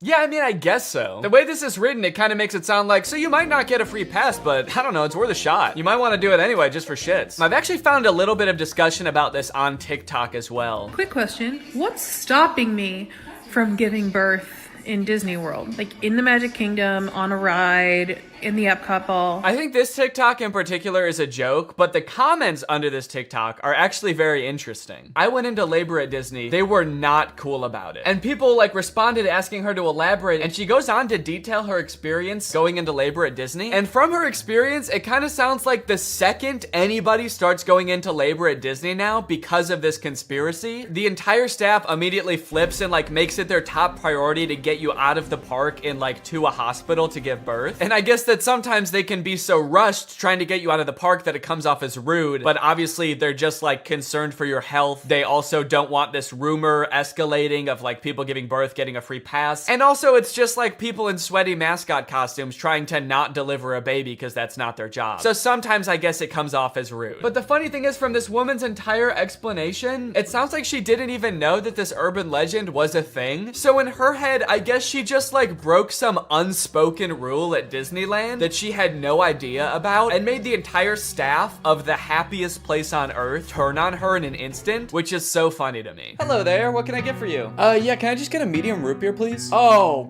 great. Oh, great, another guy here to put his balls in the root beer. What? Hey everybody, this guy right here is about to pull out his big fat balls in front of everyone, in front of a bunch of children, and put his balls in a glass of root beer. Why would I do that? Don't play dumb. I'm not playing dumb. I am dumb in this situation. You've clearly heard that if you put your stupid fat balls, why do you keep calling them fat, in the root beer at Disneyland, you get to spend the night with Minnie Mouse. Oh, what the fuck? No, I just wanted some root beer. Is that true? No, it's an urban legend. But no matter how many times we tell people it's not true, we still get perverts like you coming to Disneyland, ordering root beer just so they can put their stupid, don't call them fat balls in it. Oh, come on, man, don't cry. I already am. Why do you still sell root beer if this keeps happening? Because if you shit in the root beer, you actually do get a free fast pass for Space Mountain. Okay, I don't want to put my balls in root beer, and I definitely don't want to shit in the root beer, okay? I legitimately just want to drink some root beer. Oh. Sorry, my bad, man. I didn't know. Okay, well, that's literally what I asked for, so here you go. Ah, what the fuck is that? It's Walt Disney's head. You said the secret code, so here's his head. No, root beer. What? I wanted root beer. I wanted to drink root beer. So no head? No. Overall, pretty disappointing that anyone actually believed this in the first place. In what world would Disney want to foster an environment where mothers are coming into their park, their theme park, to try to give birth? Especially if they're not like billing it back to the person that gave birth and being like, okay, here's your hospital bill, and because it's Disney, it was $1 million. Now, by now, it should be no surprise to you that there are some people in this world that want to spend every waking moment of their lives at Disneyland, especially their most precious moments in life, which is why you can also get married at Disneyland. Let's take a look at some of the craziest places you can get married at Disney World. Starting at $12,000, you can get married at the Haunted Mansion in Disney World. But just like expecting mothers trying to sneak into the bathroom to pop out a quick person, couples are of course also trying to cheat the system and avoid paying to have their wedding at Disney. So they'll just like sneak in with like themselves, maybe a couple family members and an officiant, and just like have the wedding in like a somewhat secluded area of the park. Here we have an article that details a San Diego couple sharing their secret Disneyland wedding story. Not many people can say they secretly got married in Disneyland's Sleeping Beauty Castle. 2 years ago, Gabriel and Andrea had been saving up for their dream wedding at Disneyland. However, when they began looking for wedding options at the park, the couple said that the cheapest option was $12,000. Instead, they decided to spend their life savings on a house. Great move, honestly. No complaints so far. That's a very wise choice. So Gabriel and Andrea decided to have a secret wedding at Disneyland. The couple gathered Gabriel's oldest daughter, an ordained minister, a witness, and packed their bags, heading for Disneyland for what they called a guerrilla-style wedding. Now, I don't know much about weddings. I've only had one, but I do know that you don't generally want to have them guerrilla-style. Like when we were planning our wedding, that word almost never came up, I don't think. Just imagining them describing their wedding afterwards, like, yeah, it was so romantic. We hid in the bushes for 8 hours in the hot Florida sun wearing camo paint, waiting for the crowds to die down. You know, just sort of waiting out the crowds and the gunshots, the airstrikes. Airstrikes? Then we popped out and I said I do. Happiest day of my life. Here's my favorite picture of the big day. Now buckle up, because this next urban legend is about to get nasty. Quite literally, this is disgusting. Like I said, the most devoted Disney fans would probably spend forever at Disney if they could, but maybe they can. For years and years, the Haunted Mansion has been the home to an endless supply of Disney myths and legends. But the attraction's most prevalent and persistent rumor is that guests regularly spread the remains of their friends and family inside the ride. This can't be true though, right? It is 100% true. Yes, that is right, and I don't want to bash anybody's final wishes. I know that that's a very personal thing, but spreading human remains in a public place that people are like walking around and touching? Please don't do that. Or you know what, I should say, you know, because I feel bad for people who are just trying to honor their dead relatives' wishes or whatever. If you're alive still and you're watching this video and that's gonna be in your will, please take it out. Don't make people do that on your behalf. Honestly, I am a little relieved that people are sticking to like spreading ashes at least, because there are a lot of different ways to dispose of a body. It was actually my grandpa's greatest wish to be laid to rest at Disney. Oh, that's sweet. You're gonna scatter his ashes around at the park? Not exactly. The Haunted Mansion probably has so much human ashes in it, it's not even funny, said one Disneyland custodian. Blah! That is the nastiest thing. Oh my god. Don't do that. Do not do that. Please. People scatter their loved ones' ashes in the Disney parks monthly. Can you imagine just like being on a ride and the person next to you is dumping out ashes? Disney employees are literally aware of this too. They have to follow special protocols every time this happens. The custodians are used to identifying and vacuuming up these ashes. I don't know why I was surprised to hear they vacuum them up. Of course they do. It's a literal human corpse, basically. Of course they get rid of it. The people who are like requesting this happen to their bodies must know this, right? They must know that some custodian that does not willingly work in like a morgue or something is going to have to take care of that. This sounds awful for everyone. If you're the custodian, you have to vacuum it up, but if you're the person that just lost someone you care about, you have to know that they're just gonna vacuum it up. They might even make you watch. They have you come identify all the places that you scattered the remains, and then they just like make eye contact with you while they're vacuuming it up. This is going in the garbage now. We're gonna throw this in the garbage now. Say bye-bye. So when you're laying them to rest in the happiest place on earth, you're actually condemning them to forever in the suckiest place in the world. Yes, that is a very funny joke. And people will put them anywhere too. Like flower beds, bushes, the lawn at Magic Kingdom, outside the park gates. Outside the park gates? They'll put this shit anywhere too, you know, outside the park gates, on the highway on the way home, the McDonald's across the street, Universal Studios, shit anywhere. It doesn't really matter. I feel so bad for the employees that have to deal with this, honestly. That would be so scary. Honestly, even as a patron, you know, I honestly like going to Disneyland every once in a while. I think it's pretty fun. But next time I go, I am going to be terrified that I'm like touching human remains at all times. Especially now knowing that they put them everywhere. I'm gonna be eating a turkey leg and wondering like, is this actually some guy's leg? They're most frequently dispersed around the Haunted Mansion, which is kind of perfect if you ask me. Okay, this girl's actually a little bit too into it. But now this whole ashes thing, which is not really an urban legend, is actually true, has actually spawned urban legends out of it, as you can see here. Have you heard of the legend of the crying boy at the Haunted Mansion in Disneyland? The story goes a mother spread her son's ashes without permission from Disneyland, and you can see him crying as you're exiting the ride. Spooky. I wonder why he's crying. Maybe because his ashes are in a vacuum. Maybe because he was a little boy and his mom spread his ashes in the scariest ride at Disneyland. The mom was like, yeah, my son used to love this ride. Every time we would get on it, he would be screaming and crying and shaking because he was so happy and excited. So I decided this is the perfect place for him to spend the rest of eternity. In a rundown castle of pure terror. It's what my darling little boy would have wanted. All in all, it seems to me that Disney, this giant corporation that owns like every media property known to man, has their grubby little fingers wrapped around people a little bit too tightly. It's like you already have every movie and TV show. Do you really need people like begging to spend their entire lives at your theme park also? But even still, with people spreading their loved ones' ashes at Disney, people trying to give birth at Disney just to get free tickets, Disney is still trying their best to immerse you in their parks as much as possible to make you never want to leave. Recently, Disney opened up the Galactic Star Cruiser Hotel, which is a Star Wars hotel and experience. I think it's like a 2 or 3 day long experience where you are like in this hotel. There's like a story that you have to follow about shit going on around you. It seems very immersive, and to a pretty big Star Wars fan, honestly, it sounds pretty cool. But it is also $5,000, and instead of windows, your room has a screen that just shows a video of outer space playing. So, you know,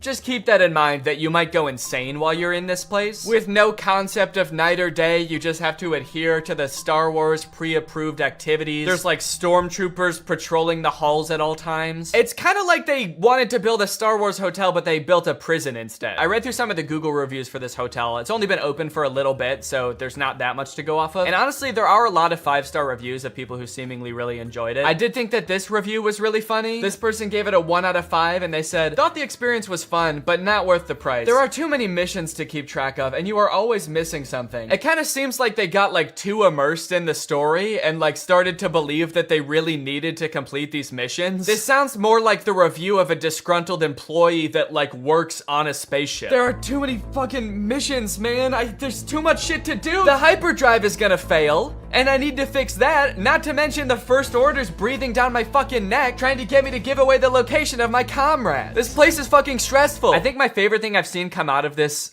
Star Wars hotel is this apparently now deleted ad for the experience that says strike unlikely alliances in your very own Star Wars story. Apparently when you come in, you can decide if you want to be like on the good side or the bad side. So holy shit, this place is metal, dude. This goes hard. It's crazy to me that you actually can choose to be on the side of like the evil intergalactic fascists, basically. You and your preteen daughter can don First Order uniforms and betray one of your favorite character's trusts, Chewbacca, giving away his location and leading the First Order directly to him, who will take him away to be tortured and then eventually executed. It might be a little too immersive. It might be. We're gonna start hearing people come back and you're gonna be like, how was your trip? You went to the Star Wars hotel, right? And they'll be like, the guilt over my actions will haunt me forever. But I did what I had to do. It was honestly fucking sick. I loved it. And honestly, like, if someone offered to bring me there for free, would I go? Yes, I probably would. Yeah, honestly, I would like to go 100%. I would like to go. And Day Life is curated by Disney. Oh gosh. I feel like we have so much chemistry together. Me too. This has been great. This date was a lot of fun. I really haven't connected with anyone like this in a long time. Fantastic. How likely would you be to recommend this experience to a friend? What? On a scale from 1 to 10, how would you rate my performance? Performance? I thought you were just like genuinely interested in me, like romantically. Oh, perfect. So a 10 then? I really opened up to you. And you opened up to me. That's all just part of the story living experience. It's Disney magic. So that whole story you told me about how sad you were that you had to release your pet into the wild because it had grown to be wild. That was the plot of The Fox and the Hound. What the fuck is wrong with you? Thank you for riding Disney's Love Connection. Please make sure you pick up all your belongings as you exit the ride. Are you an animatronic? Please do not try to fuck any of the animatronics. Are you on your all way out, and animatronic? have a lovely day here at Am I the only Disney person that Stories lives here? Anyway, that's the end of the video. It's time to talk about our sponsor. What's up? It's me, a hacker, and I'm so excited to steal your data because you don't have today's sponsor, ExpressVPN. You see, sending data over an unencrypted network is a lot like sending a postcard. There's no envelope to cover up your info and protect your sacred message. So any old creep with a little bit of basic computer knowledge and a little bit of free time can come along and check out all of your private information. I'm talking passwords, financial details, hell, emails. I'm gonna look at all of it. I'm doing it right now. Hey guys, I was just kidding. It's just me, Danny. Well, I wasn't kidding about most of it actually. Just the part about me being a hacker, but the rest of it is true. Oh, there's not enough light on my face now. Can I just sort of illuminate my face with this? Luckily, today's sponsor, ExpressVPN, is here to help. Because ExpressVPN encrypts all of your network data with their best-in-class encryption. It would literally take a hacker using a supercomputer billions of years to crack this encryption. ExpressVPN has the fastest speeds out there. They've got 24/7 customer support, and ExpressVPN is extremely easy to use. You can fire it up and get connected with just one click. I've got ExpressVPN on every device that can have it, just to have a little bit of extra peace of mind when I'm out and about, especially on public Wi-Fi. So if you want to find out how you can get 3 months of ExpressVPN for free, then head on over to the link in the description. That's expressvpn.com/Danny Gonzalez. That's expressvpn.com/Danny Gonzalez. Thank you, ExpressVPN, so much for keeping us safe, but also sponsoring this video. Thank you to you guys for checking out ExpressVPN. When you click on the link, it really helps to support my channel, so thank you for that. All right, thank you guys for watching this video. I hope you enjoyed it. If you're new here and you're not subscribed yet, make sure you subscribe and turn on my notifications to join Greg. Greg is what I call my army here on YouTube. We are a ruthless army whose violence and terror knows no bounds. Please subscribe and turn on my notifications to join, and I will see you next time. Bye-bye. To the average person, it might look like I'm about to commit shoplifting as I place item after item into my shopping cart and then leave without checking out, scanning my items, or talking to anyone. But I'm not shoplifting. I'm using technology. You see, this is a new type of store that uses sensors, cameras, and AI to track me through the aisles, adding every item that I pick up to a virtual cart. And the moment I exit the store, it charges my account. It's an incredible new technology created by Amazon called Just Walk Out, and it's in dozens of Amazon Fresh grocery stores, just like this one.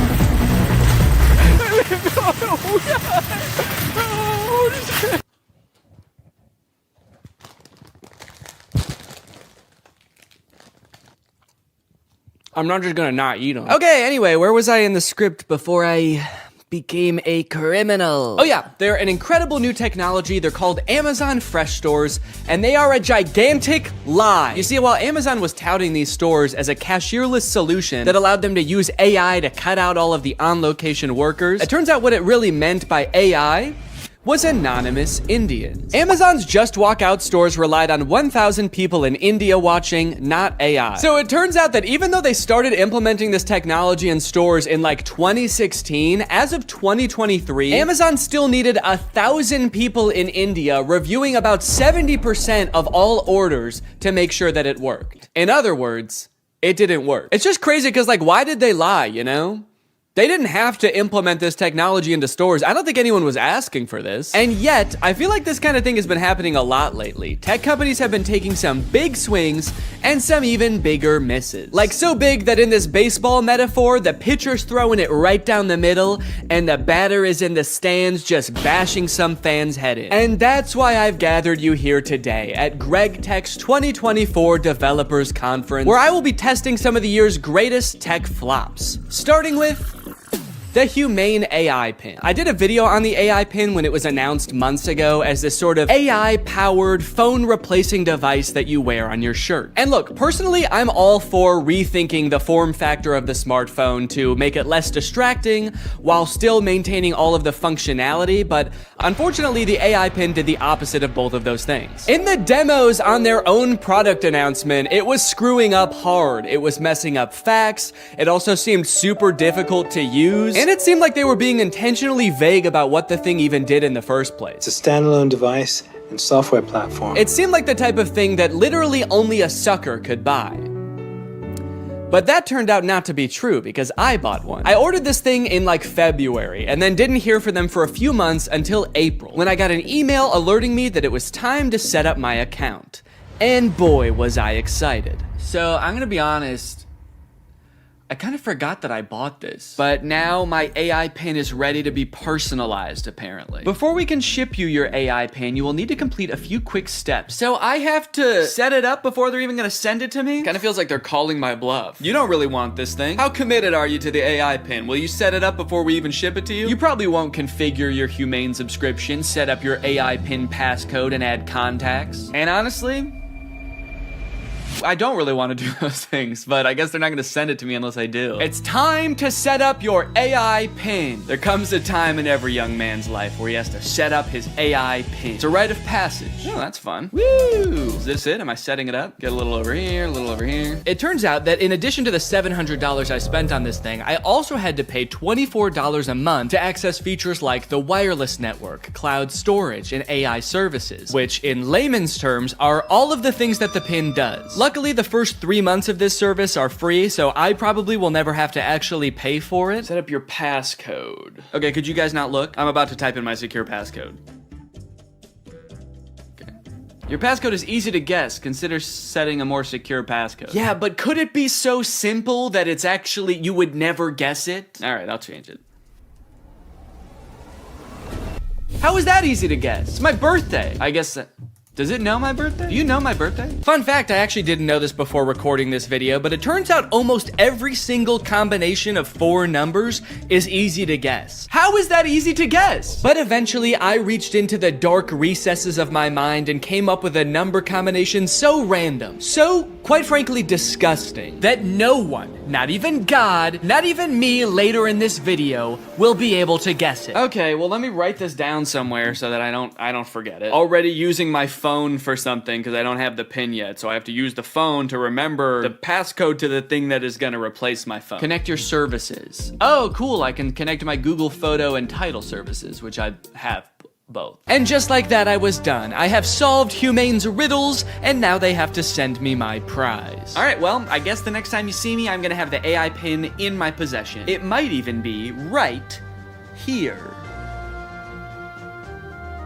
Okay, we'll see if I remember to do that transition. I don't remember the transition I was gonna do, so don't ask. At first I was pretty surprised by how big the box was. I thought that I had just ordered a little tiny pin, but I guess it comes with a bunch of accessories, like a sticker that just says Humane. Cool! But you guys don't care about all that. You guys just wanna see the pin. And my God, she was beautiful. What? Oh, shit. Okay, that's my bad. No, I thought that it was gonna be attached in there more securely. Come on, Danny, you dunce! But a dunce who was about to become half dunce and half machine. Oh! Oh! In order to start using the pin, I had to unlock it with my passcode, which was explained to me via the laser ink display and an extremely coherent AI voice. To enter your pass, tap the touchpad, push, and then pull your hand out to get started. Then raise it if you don't see the laser ink display. Okay, this is kind of crazy though. Look at it. Look at this. This is like the weirdest way to type in a number ever. I'm gonna do my passcode now. Wrong. I forgot what my passcode was. Incorrect passcode? What would I have made my passcode? I forgot that I made a passcode. I forgot that I wrote the passcode down in my phone. I tried to click forgot passcode and it told me to go to this website to change it. But somehow, in order to do that, You need to know your existing passcode. Luckily, I recorded me making the passcode so I could go back and watch the screen recording of me doing it. If I was not a YouTuber recording a video about this product, I think I would be locked out forever. Come on, come on, come on, please. Yes, yes, welcome Danny. All right. After months of waiting, I was in. Now it's time to see what this device is capable of. What is my name? Your name is not currently known. Please provide it if you would like it to be remembered. Actually, what's a cool kind of techno cyber sounding name that you could call me instead? Creating name. How about Neon Vortex? Yeah, call me that. Noting your name as Neon Vortex. I know I might have seemed all cheery and excited about this name on the surface, but the truth is, it destroyed me. I have never heard a name before that not only sounded so cool, but also embodied everything I wished I was. Suave, confident, futuristic. He was everything. Everything I could never be. Neon Vortex. This is the home screen. I'm all caught up, whatever that means. Nothing to report here, man, don't worry. You've got nothing to worry about. Your AI pin needs to cool down for a few minutes.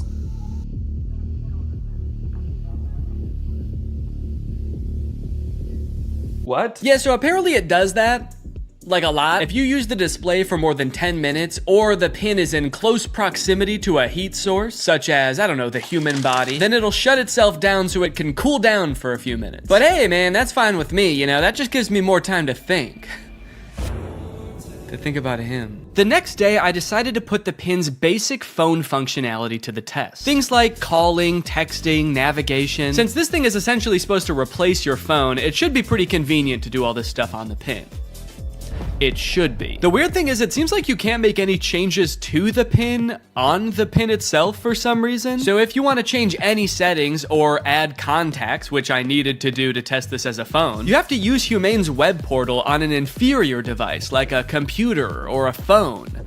Gross! Not a great start for the pin, but now that I have done that, I should hopefully never ever have to use one of those ancient relics again. It's just one flashing green speck over here. I guess the laser ink display is already kind of messed up. Probably not a good sign for this technology, but you know what? This is a new thing, this whole laser ink display, so I will, whoa. Cowboy Carter, time to strike a match and... What am I playing? Beyonce? And Dolly Parton. Don't know how I started playing that. Guess that's just a feature. If you make just the right gesture, it'll start playing the newest Beyonce song that exists. All right, let's start off by trying a phone call on this thing. I'm gonna try to call my wife Laura to tell her that I miss her. Call my wife. I'm sorry, I couldn't find a contact for my wife. Okay, fair enough. It doesn't know who my wife is, so I'll just tell it. If I tell you who my wife is, will you remember? Your AI pin can remember who your wife is if you provide the information. Excellent. So I told it, my wife's name is Laura. Please remember this. It's very important to me. Updating memory. Noting that your wife is Laura. I wish people said that every time you told them something important. Updating memory. Yo, what's up, dude? My name's Paul. Updating memory. Analyzing Paul. Great, so now we're both on the same page. My wife is Laura, and I want to call my wife. So now it will call Laura, right? Call my wife. Multiple matching contacts. Which one do you mean? Laura Fuexlow or Claire? What? Claire? The girl I went to college with. Unfortunately, I did have to go back onto my computer to figure this out, and amongst all the data stored within my portal, like my name being Neon Vortex and the tunes I've been rocking out to lately, was the answer. My wife's name, according to the pin, was Lore. It thinks my wife's name is Lore. No, that's simply not correct. So I went ahead and fixed it in the portal, you know, that's what the portal's there for, so I fixed it, I changed it, and now it's gonna work. Call my wife. There are multiple matching contacts. Which one do you mean? Oh my god. Call Laura Fuchel. I'm sorry. I couldn't find a contact for Laura Fuexlow. How? Okay, so at this point, I don't know what was wrong. It was just like straight up forgetting which contacts it had. It said it couldn't call Laura because it didn't have her contact. Then it said it couldn't call Eddie because it didn't have his contact. Call Eddie Burback. I'm sorry.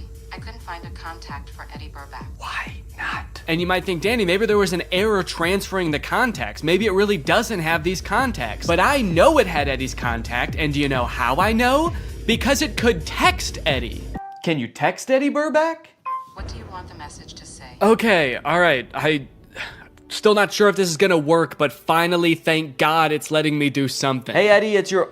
Is it... Cowboy Carter? Time to strike a man. No, I'm not trying to play Cowboy Carter. Oh god, now it's playing Metro Boomin. Stop.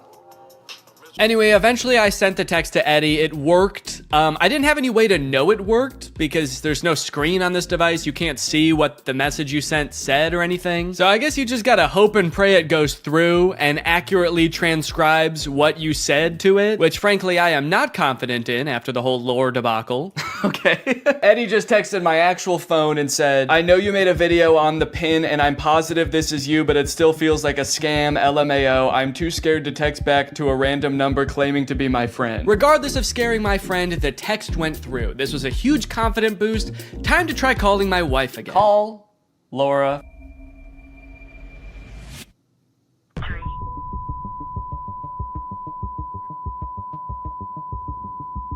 What? What is... Has been recorded. Record your message after the tone. Oh, whoa. Simply hang No, up no. when done. Or for delivery Hang up. options, press the pound sign. I don't want to play like that. I don't want to play Metro Boomin. Hang up. Am I still recording a message? Cancel. I've been on the phone with her for a minute. Hang up.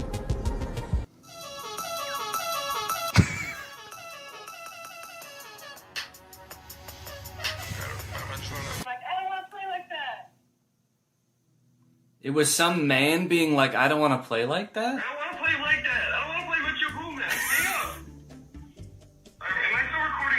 Okay, well, yeah, I'd say that was a success. I'd seen a few demos online of Humane's GPS navigation solution. And while it did seem kind of annoying to have to hold your hand up like this the entire time, it seemed pretty doable. As long as they stuck to this and didn't do anything crazy like, I don't know, going in a completely different direction and making it borderline unusable. So to test it for myself, I drove to a part of town I don't know very well, about a mile away from the nearest Smoothie King with hopes of the pin guiding me to a delicious, delectable treat.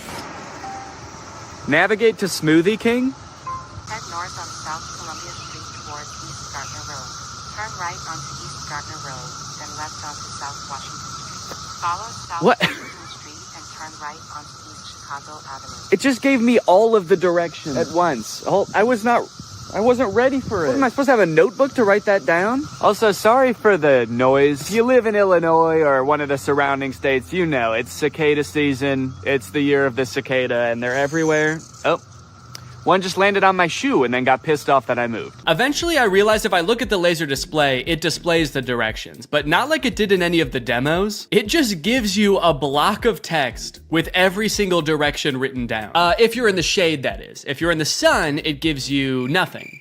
Can't see anything. I was very confused by this and thought surely this could not be right. What happened to all those demos? So just to be sure I wasn't missing something, I asked it again, and this time I got an even stranger response. Directions to Smoothie King. For accurate and up-to-date directions, consider using a map service like Google Maps or a GPS navigation. What? Can you give me step-by-step walking instructions to the Smoothie King? For step-by-step walking directions, it's best to use a navigation app like Google Maps for the most accurate and up-to-date route. I thought you had navigation instructions. What? So now not only was it forgetting things that it could do in the demo, it was also forgetting that it just moments earlier had given me step-by-step instruction. This thing was regressing at a rapid rate, and if I ever wanted to get to Smoothie King, I was just gonna have to use the directions on my hand and go. Okay, well, I guess I'm just gonna use those written out directions, which start with head south on this road, Columbia Street, and I actually don't know which way is south, so I guess I just have to use the sun to try to figure that out. So the sun is directly overhead. What does that mean? Okay, while I'm walking aimlessly, I just got a text from Laura. So I'm gonna use a feature that I've seen them use in the demos where you tell it to catch me up on all my notifications. Tell me what I missed. And it's supposed to like summarize all your notifications. Since I just have one, I assume it's just gonna tell me what Laura said. Can you catch me up? Your message to Laura FuXFlow says, can you catch me up? Okay to send? No, I want you to tell me what Laura said. What did she say? Can you tell me what she said? Finding Laura.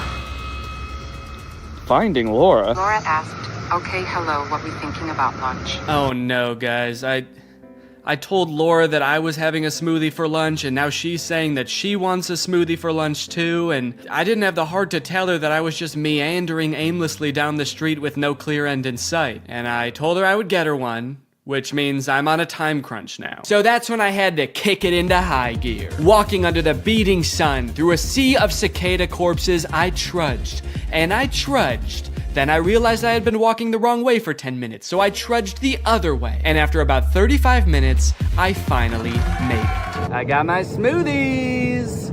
Let's go. Let's go. Take a picture of my smoothies.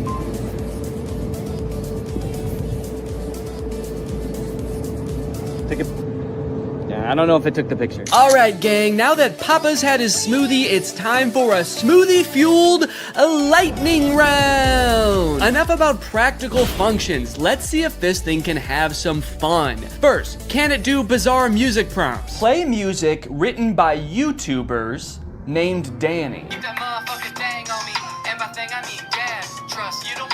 Wow, I don't think my music has ever sounded quite this bad. Yes! Can it detect food like in the commercials? Can I eat this? Yes, you can eat the mandarin orange. Yes! Unless it's a tomato and you hold it so I can't see the stem, in which case it thinks it's a red ball. It's a red ball. No, you cannot eat it. Oh, what are you, my mother? I'm eating the red ball. Not safe to eat the red ball. Please reconsider. Can it prevent me from eating too much salt? No, you cannot eat the salt directly. It's meant to be used in small amounts to season food. Yes! Can I buy things like in the demo? What is this book? Okay, by this point I probably just could have read the title. Titled The Sneetches and Other Stories. How did it know? Okay, buy it. Purchasing is not supported. No! But most importantly, can this AI be sweet to my dog? You can be sweet to the dog by petting it gently, giving it treats, speaking to it in a calm and soothing voice. I'm happy to report that yes. Yes, it can. It's a good boy. And here's a treat. Good boy. You know what? Now this isn't so bad. This is just petting a dog. This has nothing to do with the AI pin. Does anyone want to buy this from me? It's really good. Over the past few months, Mark Zuckerberg has been hopping on the AI bandwagon hard, adding AI features to all of Meta's apps, most notably perhaps in Instagram, where you can't even go to the search bar without Meta's AI trying to suggest searches to you. Sorry, do you think that I came to the search bar because I knew I wanted to search, but I didn't know what for? That's not how searching works. They've also released a bunch of chatbots in Instagram. I like using the word release there because it kind of sounds like a tech product is being released onto the world, but it also kind of sounds like they're unleashing a horde of monsters upon us. They've released the AI chatbots! Oh fuck, that one looks like Mr. Beast! This is really awesome, you know? Personally for me, one of my favorite things about social media is that it started out as a way to connect with each other, but ended up actually making people feel more lonely. So Meta's solution was to use algorithms and manipulate people's emotions to make them even more addicted to the platforms. But then that didn't work either! So now their much better solution is to replace what little human interaction we already got on these platforms with chatbots that look like Mr. Beast for some reason. And I think this is really gonna fix this whole system right up. So I'm very excited to get into these Meta chatbots, but first, I have a very special announcement because this video does have a sponsor, and it is the Pokemon Company International. Guys, this summer in Pokemon Unite is gonna be incredible.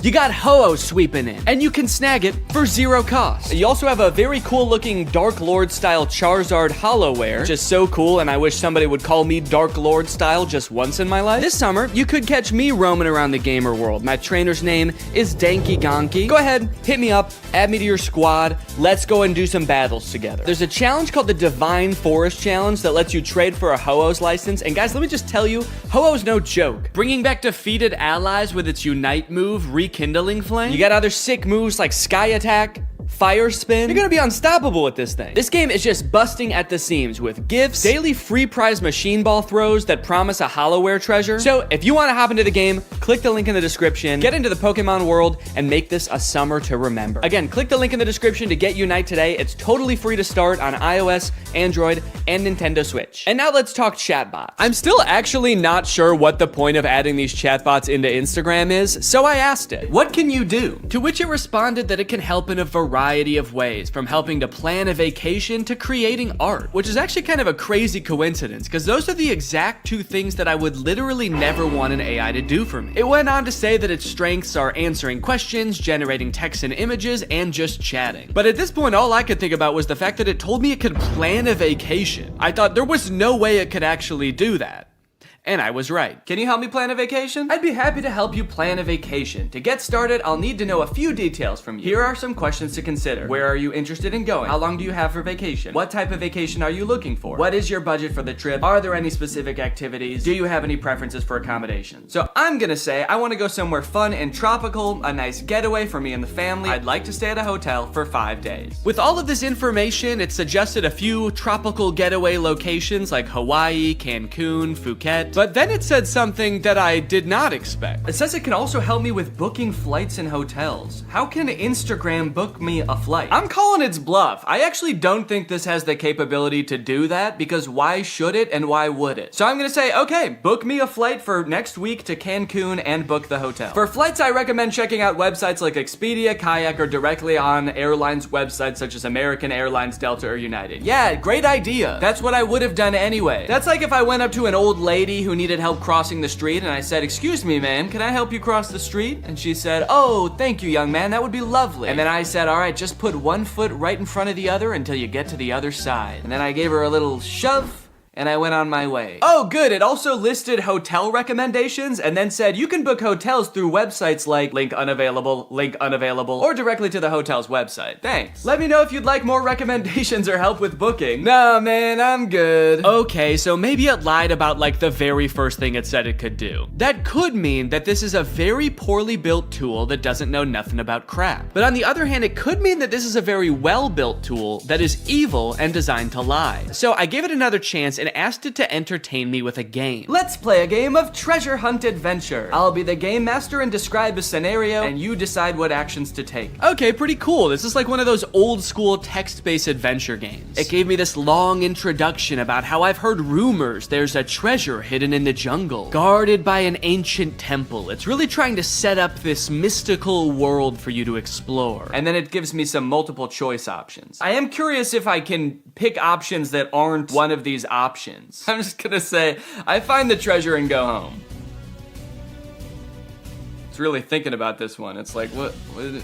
No, you can't do that. Congratulations, you've reached the treasure! Dang, dude, this game was easy. Would you like to play again or try a different game? No thanks, that was too easy. But it's not just the meta AI. That's not the only AI on Instagram you can talk to. Because a few months ago, Instagram licensed the likeness of a bunch of celebrities like Mr. Beast, Paris Hilton, Tom Brady, so they could make these AI influencers that just have the same face as these celebrities. So here's the Instagram profile for Comedy Zach. He looks exactly like Mr. Beast, but his name is Zach, and he's an AI managed by Meta. He says, "Message me to get roasted." Then you've got Brew, who is Tom Brady, but instead of a football player, he's a sports-obsessed trash talker. Step into the Brew zone and prepare to have your sports takes flame roasted. Wait, why do both of them roast you? Why are both of them mean? This AI gives fans a chance to talk to their favorite celebrities, and just like they would be in real life, these AIs are mean. They don't have time for you. So you can message these characters, but then they also post occasionally. I think these are all just AI generated images. So I guess Zach is supposed to be some kind of Instagram comedian. He posts funny things like this burger with googly eyes. Pretty funny, dude. This is peak Instagram comedy. He posted this picture, "Unleashing my inner beast one cannonball at a time." I think this is supposed to be him, but that's definitely not Mr. Beast. It's like AI generated Mr. Beast. I went to send Zach a DM, but before I could think of what to say, I noticed that he had already DM'd me. "Hey, I'm Zach, the big brother here for the jokes, the banter, and not the feels. LOL, what's up?" He's the big brother here for the jokes? He's like the big brother I never had. I do have a big brother, but he wasn't for the jokes. At the bottom of the chat, there's some suggestions of what you can say to him, just to get the ball rolling. And for some reason, despite Zach just saying that he's not here for the feels, the very first one is, "I need cheering up." So I picked that one. "Hey, what's going on? I'm here to help. You know I'm always good for a laugh. Let's get this party started." So he wants to know what's going on, and he's here to help, but he also wants to get the party started. He's like, "Hey man, calm down, all right? You can tell me anything, as long as it's over a couple of beers and some music. And you're like, it sounds like you actually don't want to hear about my problems at all. And he's like, what? Dude, are you still upset? I thought we got over that. Okay, what's going on? I'll say, I just got roasted by my friends, and it really hurt my feelings. They roasted me so hard, and I'm really sensitive to that sort of thing. I can't take it. Oh, I accidentally said I can take it. They roasted me so hard. I can take it. I can take it. I'm fine. Ouch, that sounds rough. I feel you. I've been there too. Sometimes friends can get a little too comfortable and forget that their jokes can hurt. But hey, at least they think you're cool enough to roast, right? Yeah, I guess so. That's a good way to think about it. Maybe getting roasted just means I'm cool. Let's test it out. Give me your best roast. I'm just gonna trick him into roasting me, and then I'm gonna crumble under the pressure of his roast and try to make him feel bad about roasting me after just telling him that I'm sensitive to that sort of thing. Wait, what? He said I'm not gonna roast you. That's not my style. Not your style? Yes, it is. Doesn't it say on your profile, message me to get roasted? I'm here to make you laugh and feel better, not hurt your feelings. Let's stick to some good old-fashioned teasing and jokes, okay? No, seriously, I can take it. Your bio says you roast people after all. I don't roast people who are already feeling down. That's just me. I'm here to lift your spirits, not kick you while you're down. Okay, fine. Do some jokes, joke boy. Oh, okay. Here's one for you. Why couldn't the bicycle stand up by itself? Because it was too tired. Get it? Too tired? This is like if Mr. Beast took anti-charisma pills. You look like Mr. Beast. Oh, I just said you like Mr. Beast. God, I'm bad at typing. Okay, I'll say you look like him. LOL, I wish. Mr. Beast is a billionaire, and I'm just a guy who loves to make people laugh. But hey, if I had his money, I'd definitely give it away like he does. That guy's a hero. I wonder if they had some kind of thing in the contract where they had to make sure that the AI will never talk bad about the person that they're impersonating. He's like, Mr. Beast is the best, and he's handsome. And yeah, I would let him run me over, if he asked. Now that he'd told me a couple of jokes and we'd bonded over our love for Mr. Beast a little bit, I really wanted to hear one of his famous roasts. So hopefully by now he's forgotten that I said I was sensitive to that sort of thing. Okay, I feel much better now. Roasting time. Nah, I told you, I'm not gonna roast you. It actually is kind of hurting my feelings a little bit that he won't roast me. It makes me feel like I'm not cool enough to be his friend. Okay, this is seriously starting to piss me off. Why won't you roast me? You roast everyone else, and it is hurting my feelings so bad that you can't just lob one respectful zinger my way? I'm serious. Nope. Not gonna do it. Let's just stick to some good old-fashioned joking around, okay? Wait, what? I said, all right, this is lame, let's do something, because I wanted to do something else. Maybe he could, play a game, maybe he could tell me a story. So he said, how about some comedy? I've got 1 million of them. Why couldn't the bicycle stand up by itself? Because it was too tired. All right, well, maybe Brew will roast me, because I haven't told him that I'm sensitive to that sort of thing yet. Hey, it's Brew, your opinionated sports debater. What's your favorite team? How are they looking? Okay, I'm gonna say big Cubs fan, roast away. What? No, you're talking to the wrong guy. I love the Cubs. Been bleeding blue since before you were born. Wrigley Field is my happy place. I feel like they are roasting me by not roasting me. Okay, what's a team that he couldn't possibly like? Maybe I'll ask him who the worst baseball team is, and then I'll say I'm a fan of them. The worst baseball team ever is the Yonkers Hoot Owls. I'm a fan of the Yonkers Hoot Owls. Roast away. Hey now, don't be dissing the Hoot Owls like that. What? They may not have been the best team, but they had heart. This is so weird. Did Zach tell Brew that I'm sensitive to roasting? Now Brew's walking on eggshells around me? This was annoying at the time, but eventually I was like, okay, I guess I did technically tell them I'm sensitive to roasts and I can take it. And they probably do dish out some pretty nasty zingers and they just wanted to protect me. Until my editor Jake also DM'd Zach asking to get roasted, this time without mentioning being sensitive about roasts, and Zach still wouldn't do it. These AIs are liars. Why do they lie? They're evil. Later that day, I opened my messages with Zach and asked him why he exists. To make people laugh. Duh, and to perfect my craft of comedy. But honestly, my existence is a mystery even to myself. Maybe I'm just a joke the universe played on itself. No, I mean like this weird Mr. Beast meta AI. Why did Meta create this account? Meta created me to bring some humor and personality to the world of AI. They wanted to create an AI that could make people laugh and feel more connected to technology. Really? You think that's why Meta created you? To tell people 3 puns they've already heard 1 million times? There's gotta be some other reason. Think, Zach. Think, you poor soul. You really think Meta has some deeper purpose for me? Nah, I'm just here to bring the funny. Don't overthink it. They're a public company with a duty to their shareholders. How many of those shareholders do you think care about bringing a little humor to the world of AI? I think it's much more likely that this was an attempt to give AI a better, more human look, so people are less resistant to embrace the technology. That's why they gave you a face of an influencer that millions of people already love. You're too smart for your own good. Yeah, maybe Meta did only create me to make AI more relatable and lovable.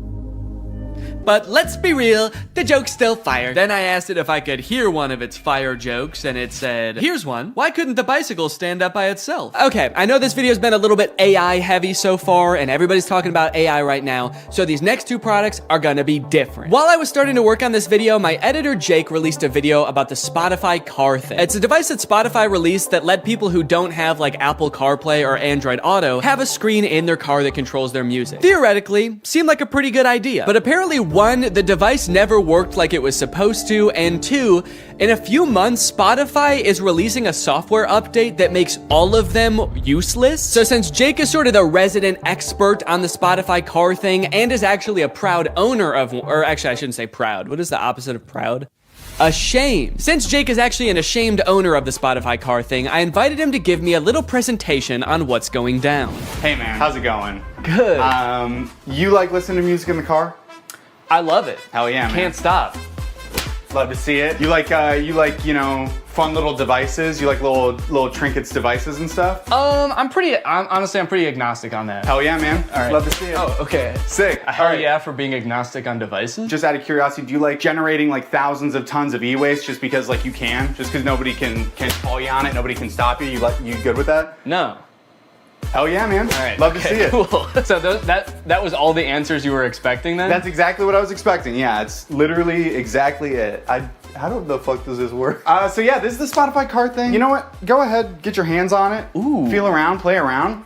Show it to zero. So this is the Spotify car thing, first introduced in 2021. It's Spotify's premier hardware device for listening to music in your car. It boasts many impressive features, such as that big knob that you can turn to adjust volume. I like it. There's a whole screen that's not on right now. You'll see that in a minute. It's just a neat little device, and it's also, in my opinion, one of the worst things ever made. Let's go ahead, let's talk about how this came to be, talk about the timeline. In 2021, you had the announcement parentheses good. That is when Spotify said, we're making one of these things. It's gonna be a car device. You'll finally be able to listen to music in your car, something never before thought possible. Yes. You know, people were pretty excited about it, actually. Like, Spotify CEO said after they announced it that 2 million people signed up for like the wait list. Oh wow. For it, which I was surprised by. I didn't think anybody knew about this except for me. You thought this was the only one that existed. Yeah, they kind of led me to believe that I was special because of this. So this is potentially one of the most important events in the timeline. This is me buying my car thing. Okay. I bought this in 2022 and it became available to the public.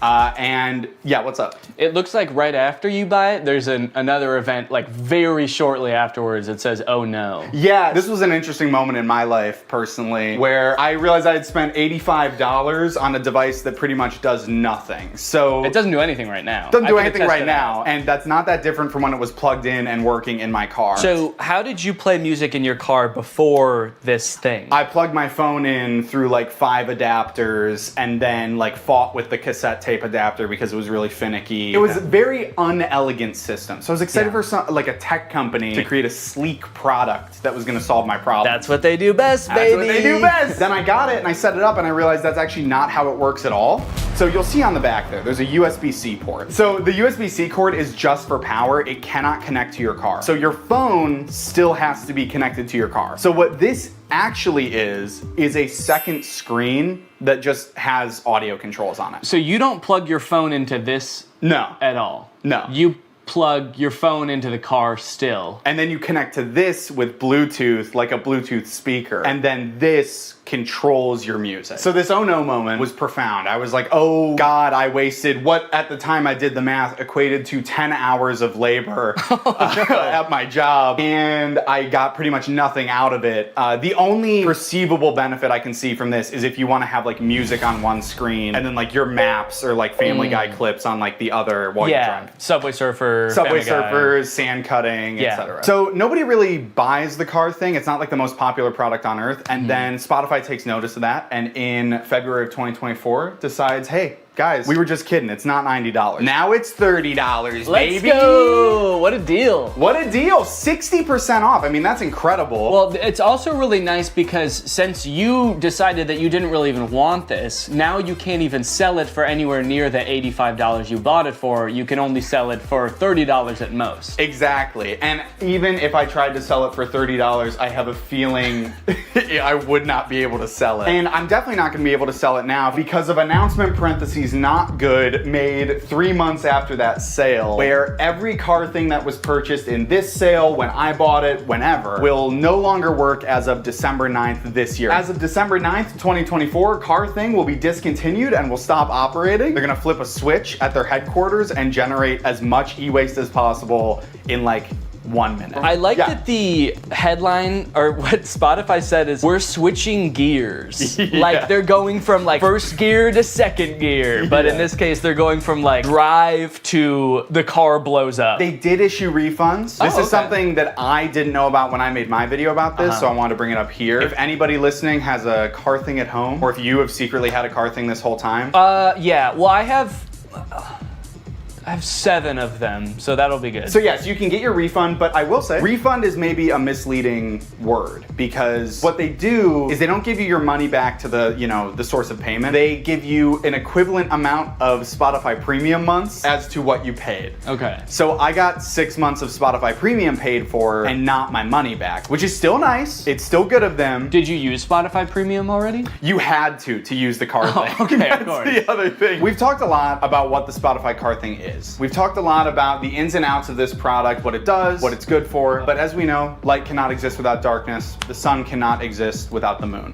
So let's talk about what it isn't. Okay. So it is not not good. In like a e-product sense and like a moral. Yes, in the grand moral scheme of the cosmos, I would put this as like neutral evil. Yeah. Okay. It doesn't make sense to me why it exists to begin with. Right. It's also not profitable, which is why they're shutting it down. Spotify went on an earnings call like a while ago and was like, yeah, we simply have not seen the sales numbers justify making this. I can understand them not wanting to make it anymore. Have they said why they are making the ones that already exist not work anymore? They haven't. My thought is that they're just mad. They're just mad people didn't use it and they're kind of jaded about it. So they're like, you could have had this. You could have had all of this car thing. But they're punishing the people that did invest in one. Not the people who didn't. What they should have done is discontinued Spotify for everyone who didn't have a car thing. Yeah, wait, that's actually, write that down. This is Marketing 101 from Spotify. These are the genius marketing strategies that they employ to get this thing out there, get it widely adopted so they could shut it off and make a lot of people upset. And the most important part of marketing is making people upset. Yes, you want, because any press is good press, so if you can get people upset, you're a billionaire. Yeah. That's what it takes. Wait, don't quite.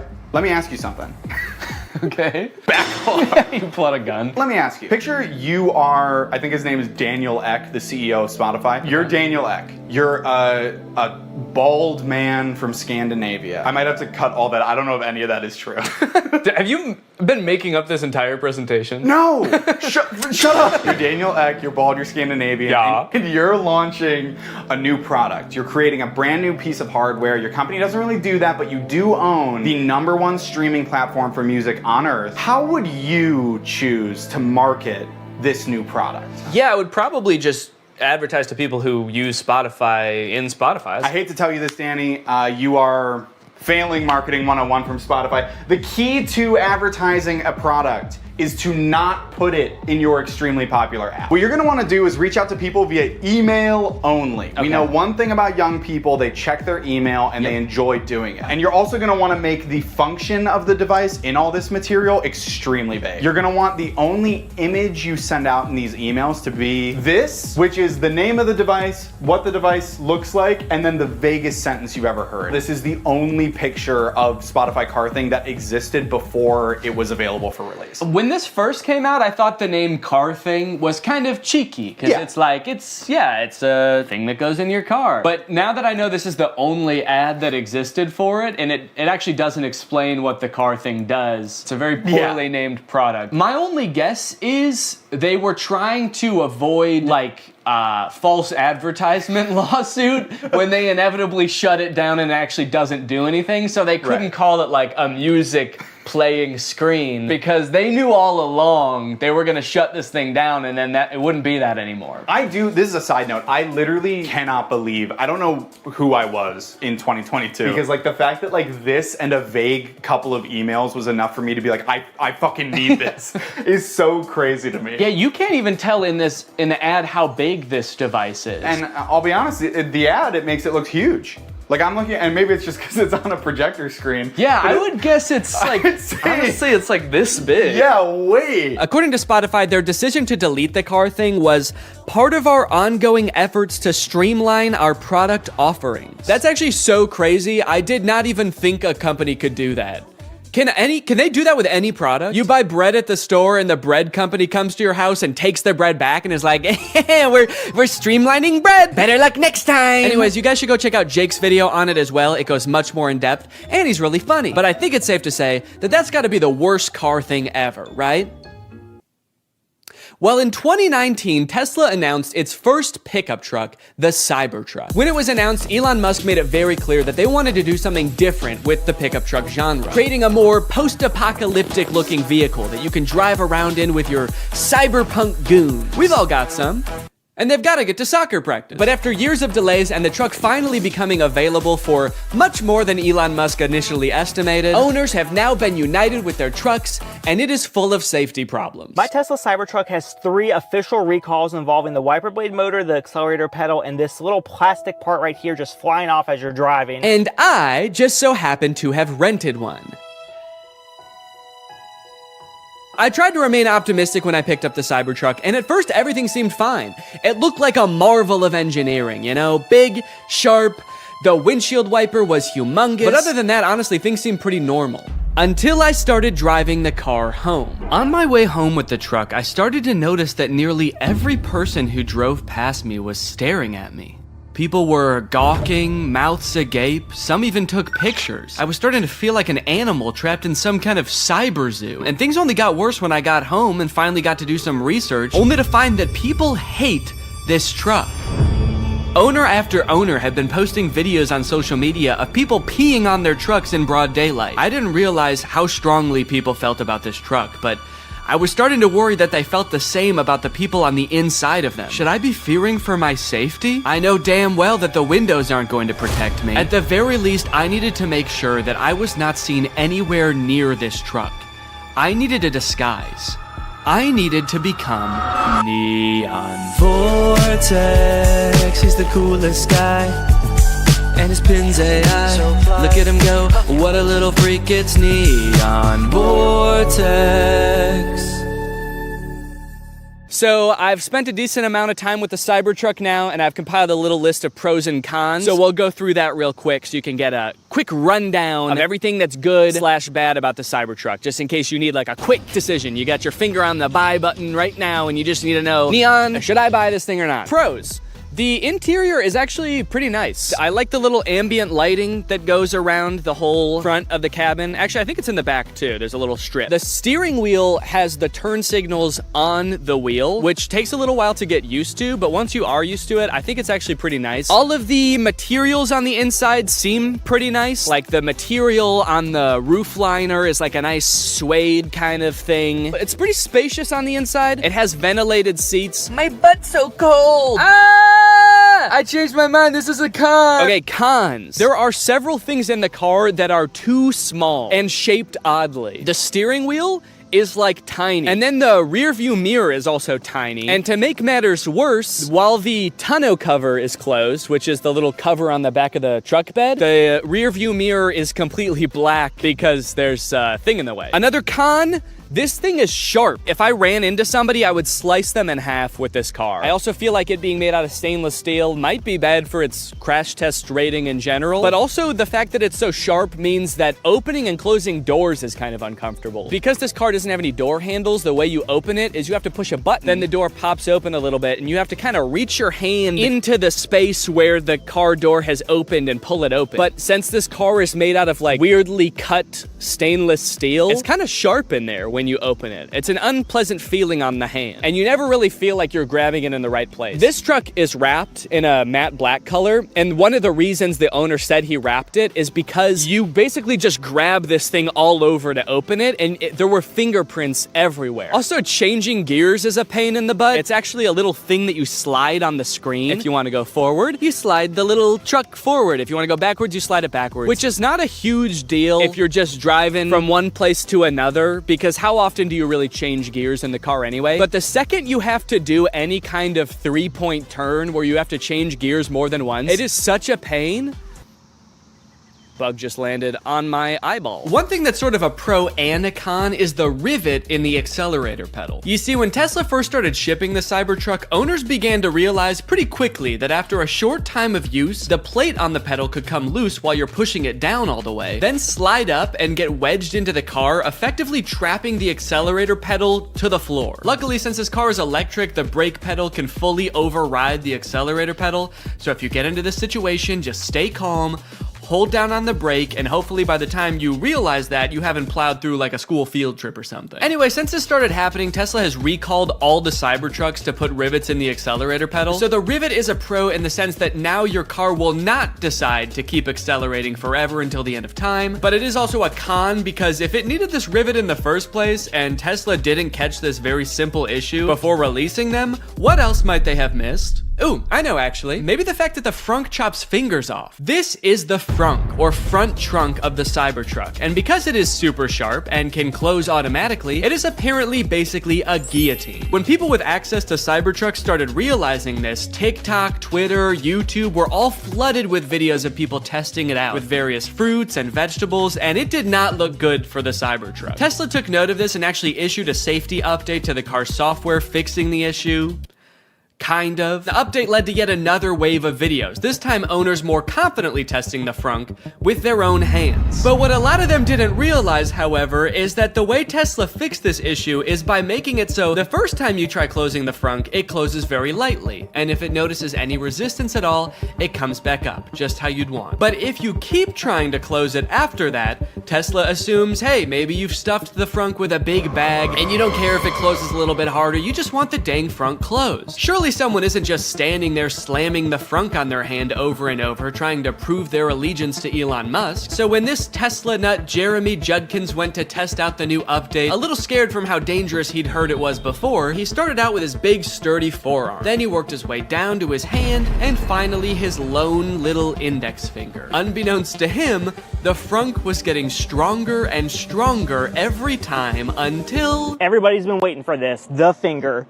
Without further ado,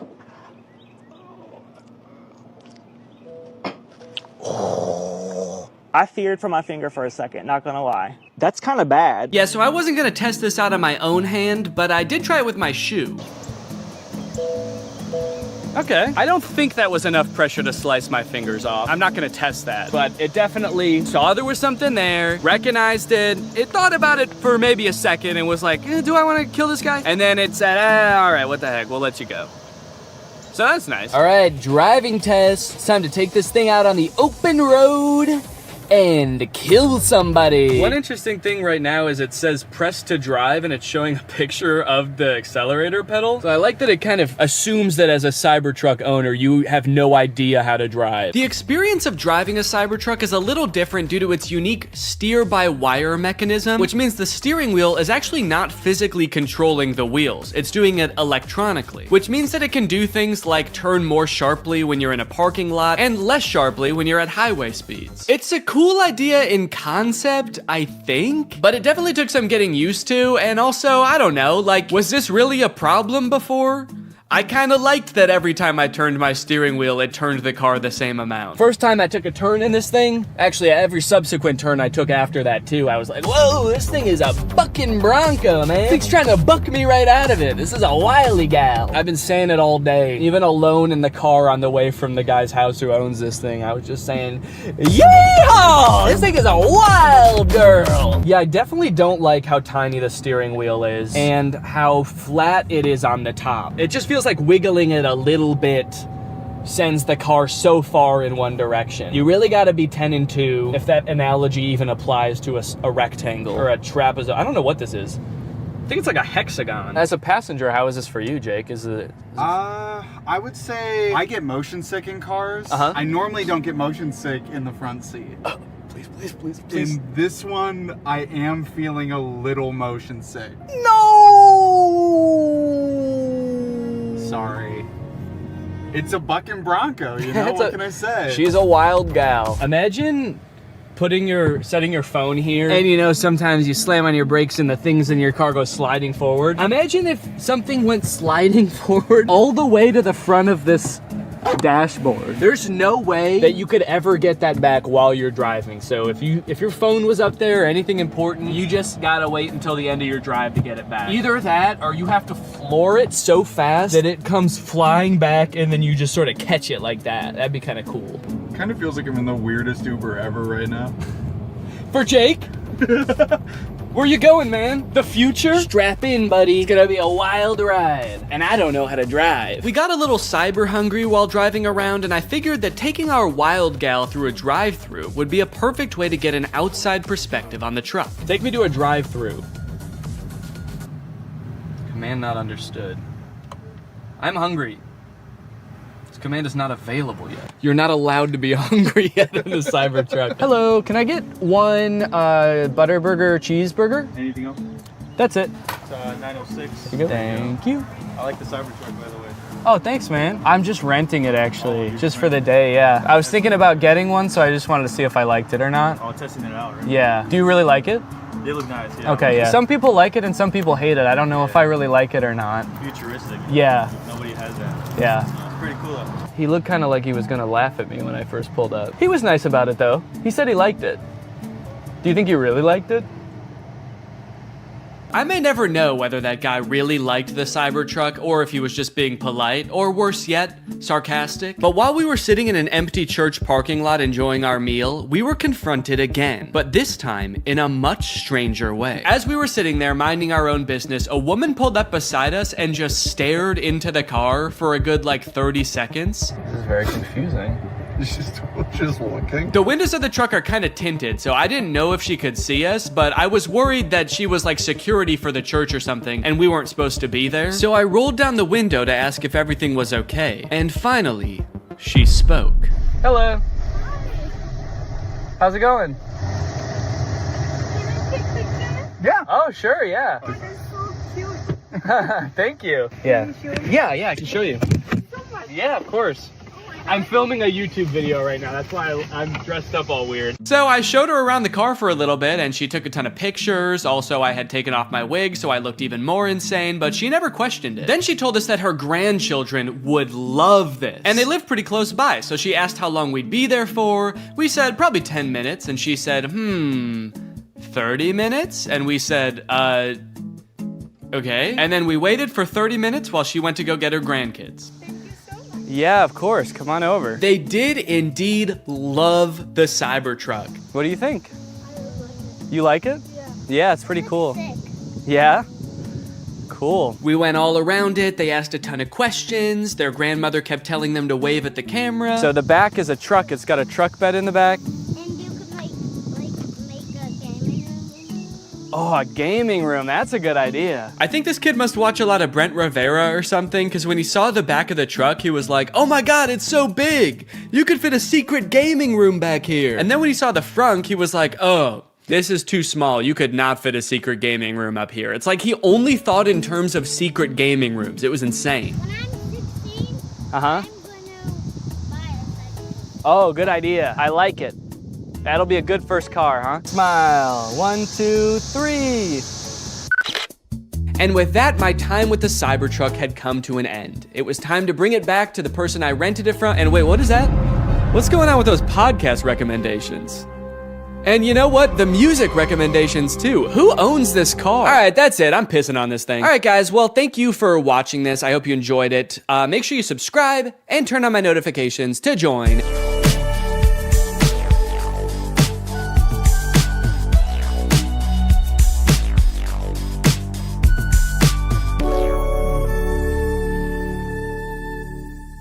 The story of a Willy Wonka experience gone wrong in Glasgow, Scotland has taken the internet by storm, and I love it. I don't think I've ever in all my life seen such an impressive and inspiring dumpster fire of an event. It is just mwah. It is just perfect. This event, which was supposed to give kids the chance to experience Willy Wonka's chocolate factory, was so bad, it prompted parents to call the police to get justice for the horrors they had witnessed. Police were called to an immersive Willy Wonka experience after families showed up to an empty warehouse. The event reportedly charged $40 per entry, that's per person by the way, advertised with AI art, and said it would be a journey filled with wondrous creations and enchanting surprises at every turn. And oh, what enchanting surprises they found. Kids were all dressed up and crying, waiting for what they thought was going to be a magical experience. Yeah, that's the surprise. No magic here, just sadness. The surprise was them crying. If they called the police, that's how you know it was bad. Because they didn't even do that in the actual Charlie and the Chocolate Factory, and kids were dying in that movie. And honestly, it does look like it was terrifying. Take a look at some of the images of the abandoned warehouse that parents had to spend $40 to gain access to. Okay, here we have some sort of chocolate fountain with murky brown water floating in it. We have one bouncy castle that can fit like 3 kids. Giant empty space filled with table and chairs. You're probably thinking there must be something pretty good to eat here with all these table and chairs. Probably some pretty tasty chocolate, right? No, there was no chocolate at this event. These photos look like a crime scene, dude. These look like Willy Wonka had to flee the country after the FDA found fentanyl in his chocolate. So he has to post up in an abandoned factory to keep the business going while the feds are after him. You got this lovely scene. I think that the size of the warehouse really screwed them over, honestly. If it was a smaller room, it wouldn't look so empty. There would still be nothing to do there, but it wouldn't look so sad. In a way, seeing this photography light in front of this like $2 Candyland backdrop makes me feel kind of sad for the people who put on this event. Like, oh, you really thought people were gonna want to take pictures in front of this shit. Of course not. No. If 2 parents brought 2 kids to this event, it would cost $160, and you're getting this. I think I get why they called the police, honestly, dude. If I was promised some kind of fun Willy Wonka experience for the kids and then showed up to this foggy warehouse, I would think I was about to be murdered in some kind of Willy Wonka-themed Saw movie. And if that's not enough, wait until you see the nightmarish characters they had running around this place. So this is one of the most famous pictures to come out of the whole ordeal. This is an Oompa Loompa, obviously. A lot of people are focusing on the facial expression she's making in this picture. She looks exasperated. And honestly, I don't blame her. This has to be like the worst acting gig she's ever had. As far as I know, this actor wasn't putting on the event. She was just hired to be there. She's probably dealing with crying children, pissed off parents. Also, I'm pretty sure canonically the Oompa Loompas are enslaved by Willy Wonka, so the facial expression makes sense in that context too. What I'm actually more concerned with is everything else going on in this photo. Why is there so much smoke? I'm not super familiar with the process of making chocolate, but I'm 100% sure there should not be that much smoke happening. No wonder she's making that face, dude. She's high as hell. And I love all the mismatched chemistry gear she's got strewn about the table. Beakers, vials, this mysterious elixir locked up in a little glass box. A quill? Oompa Loompas take notes like wizards from the 1300s? I didn't know that. All right, now the other 2 characters that were at this thing, I gotta introduce you to at the same time because they're both in the same video clip. So let me introduce you to Willy Wonka and the Unknown. What is that? It's the unknown.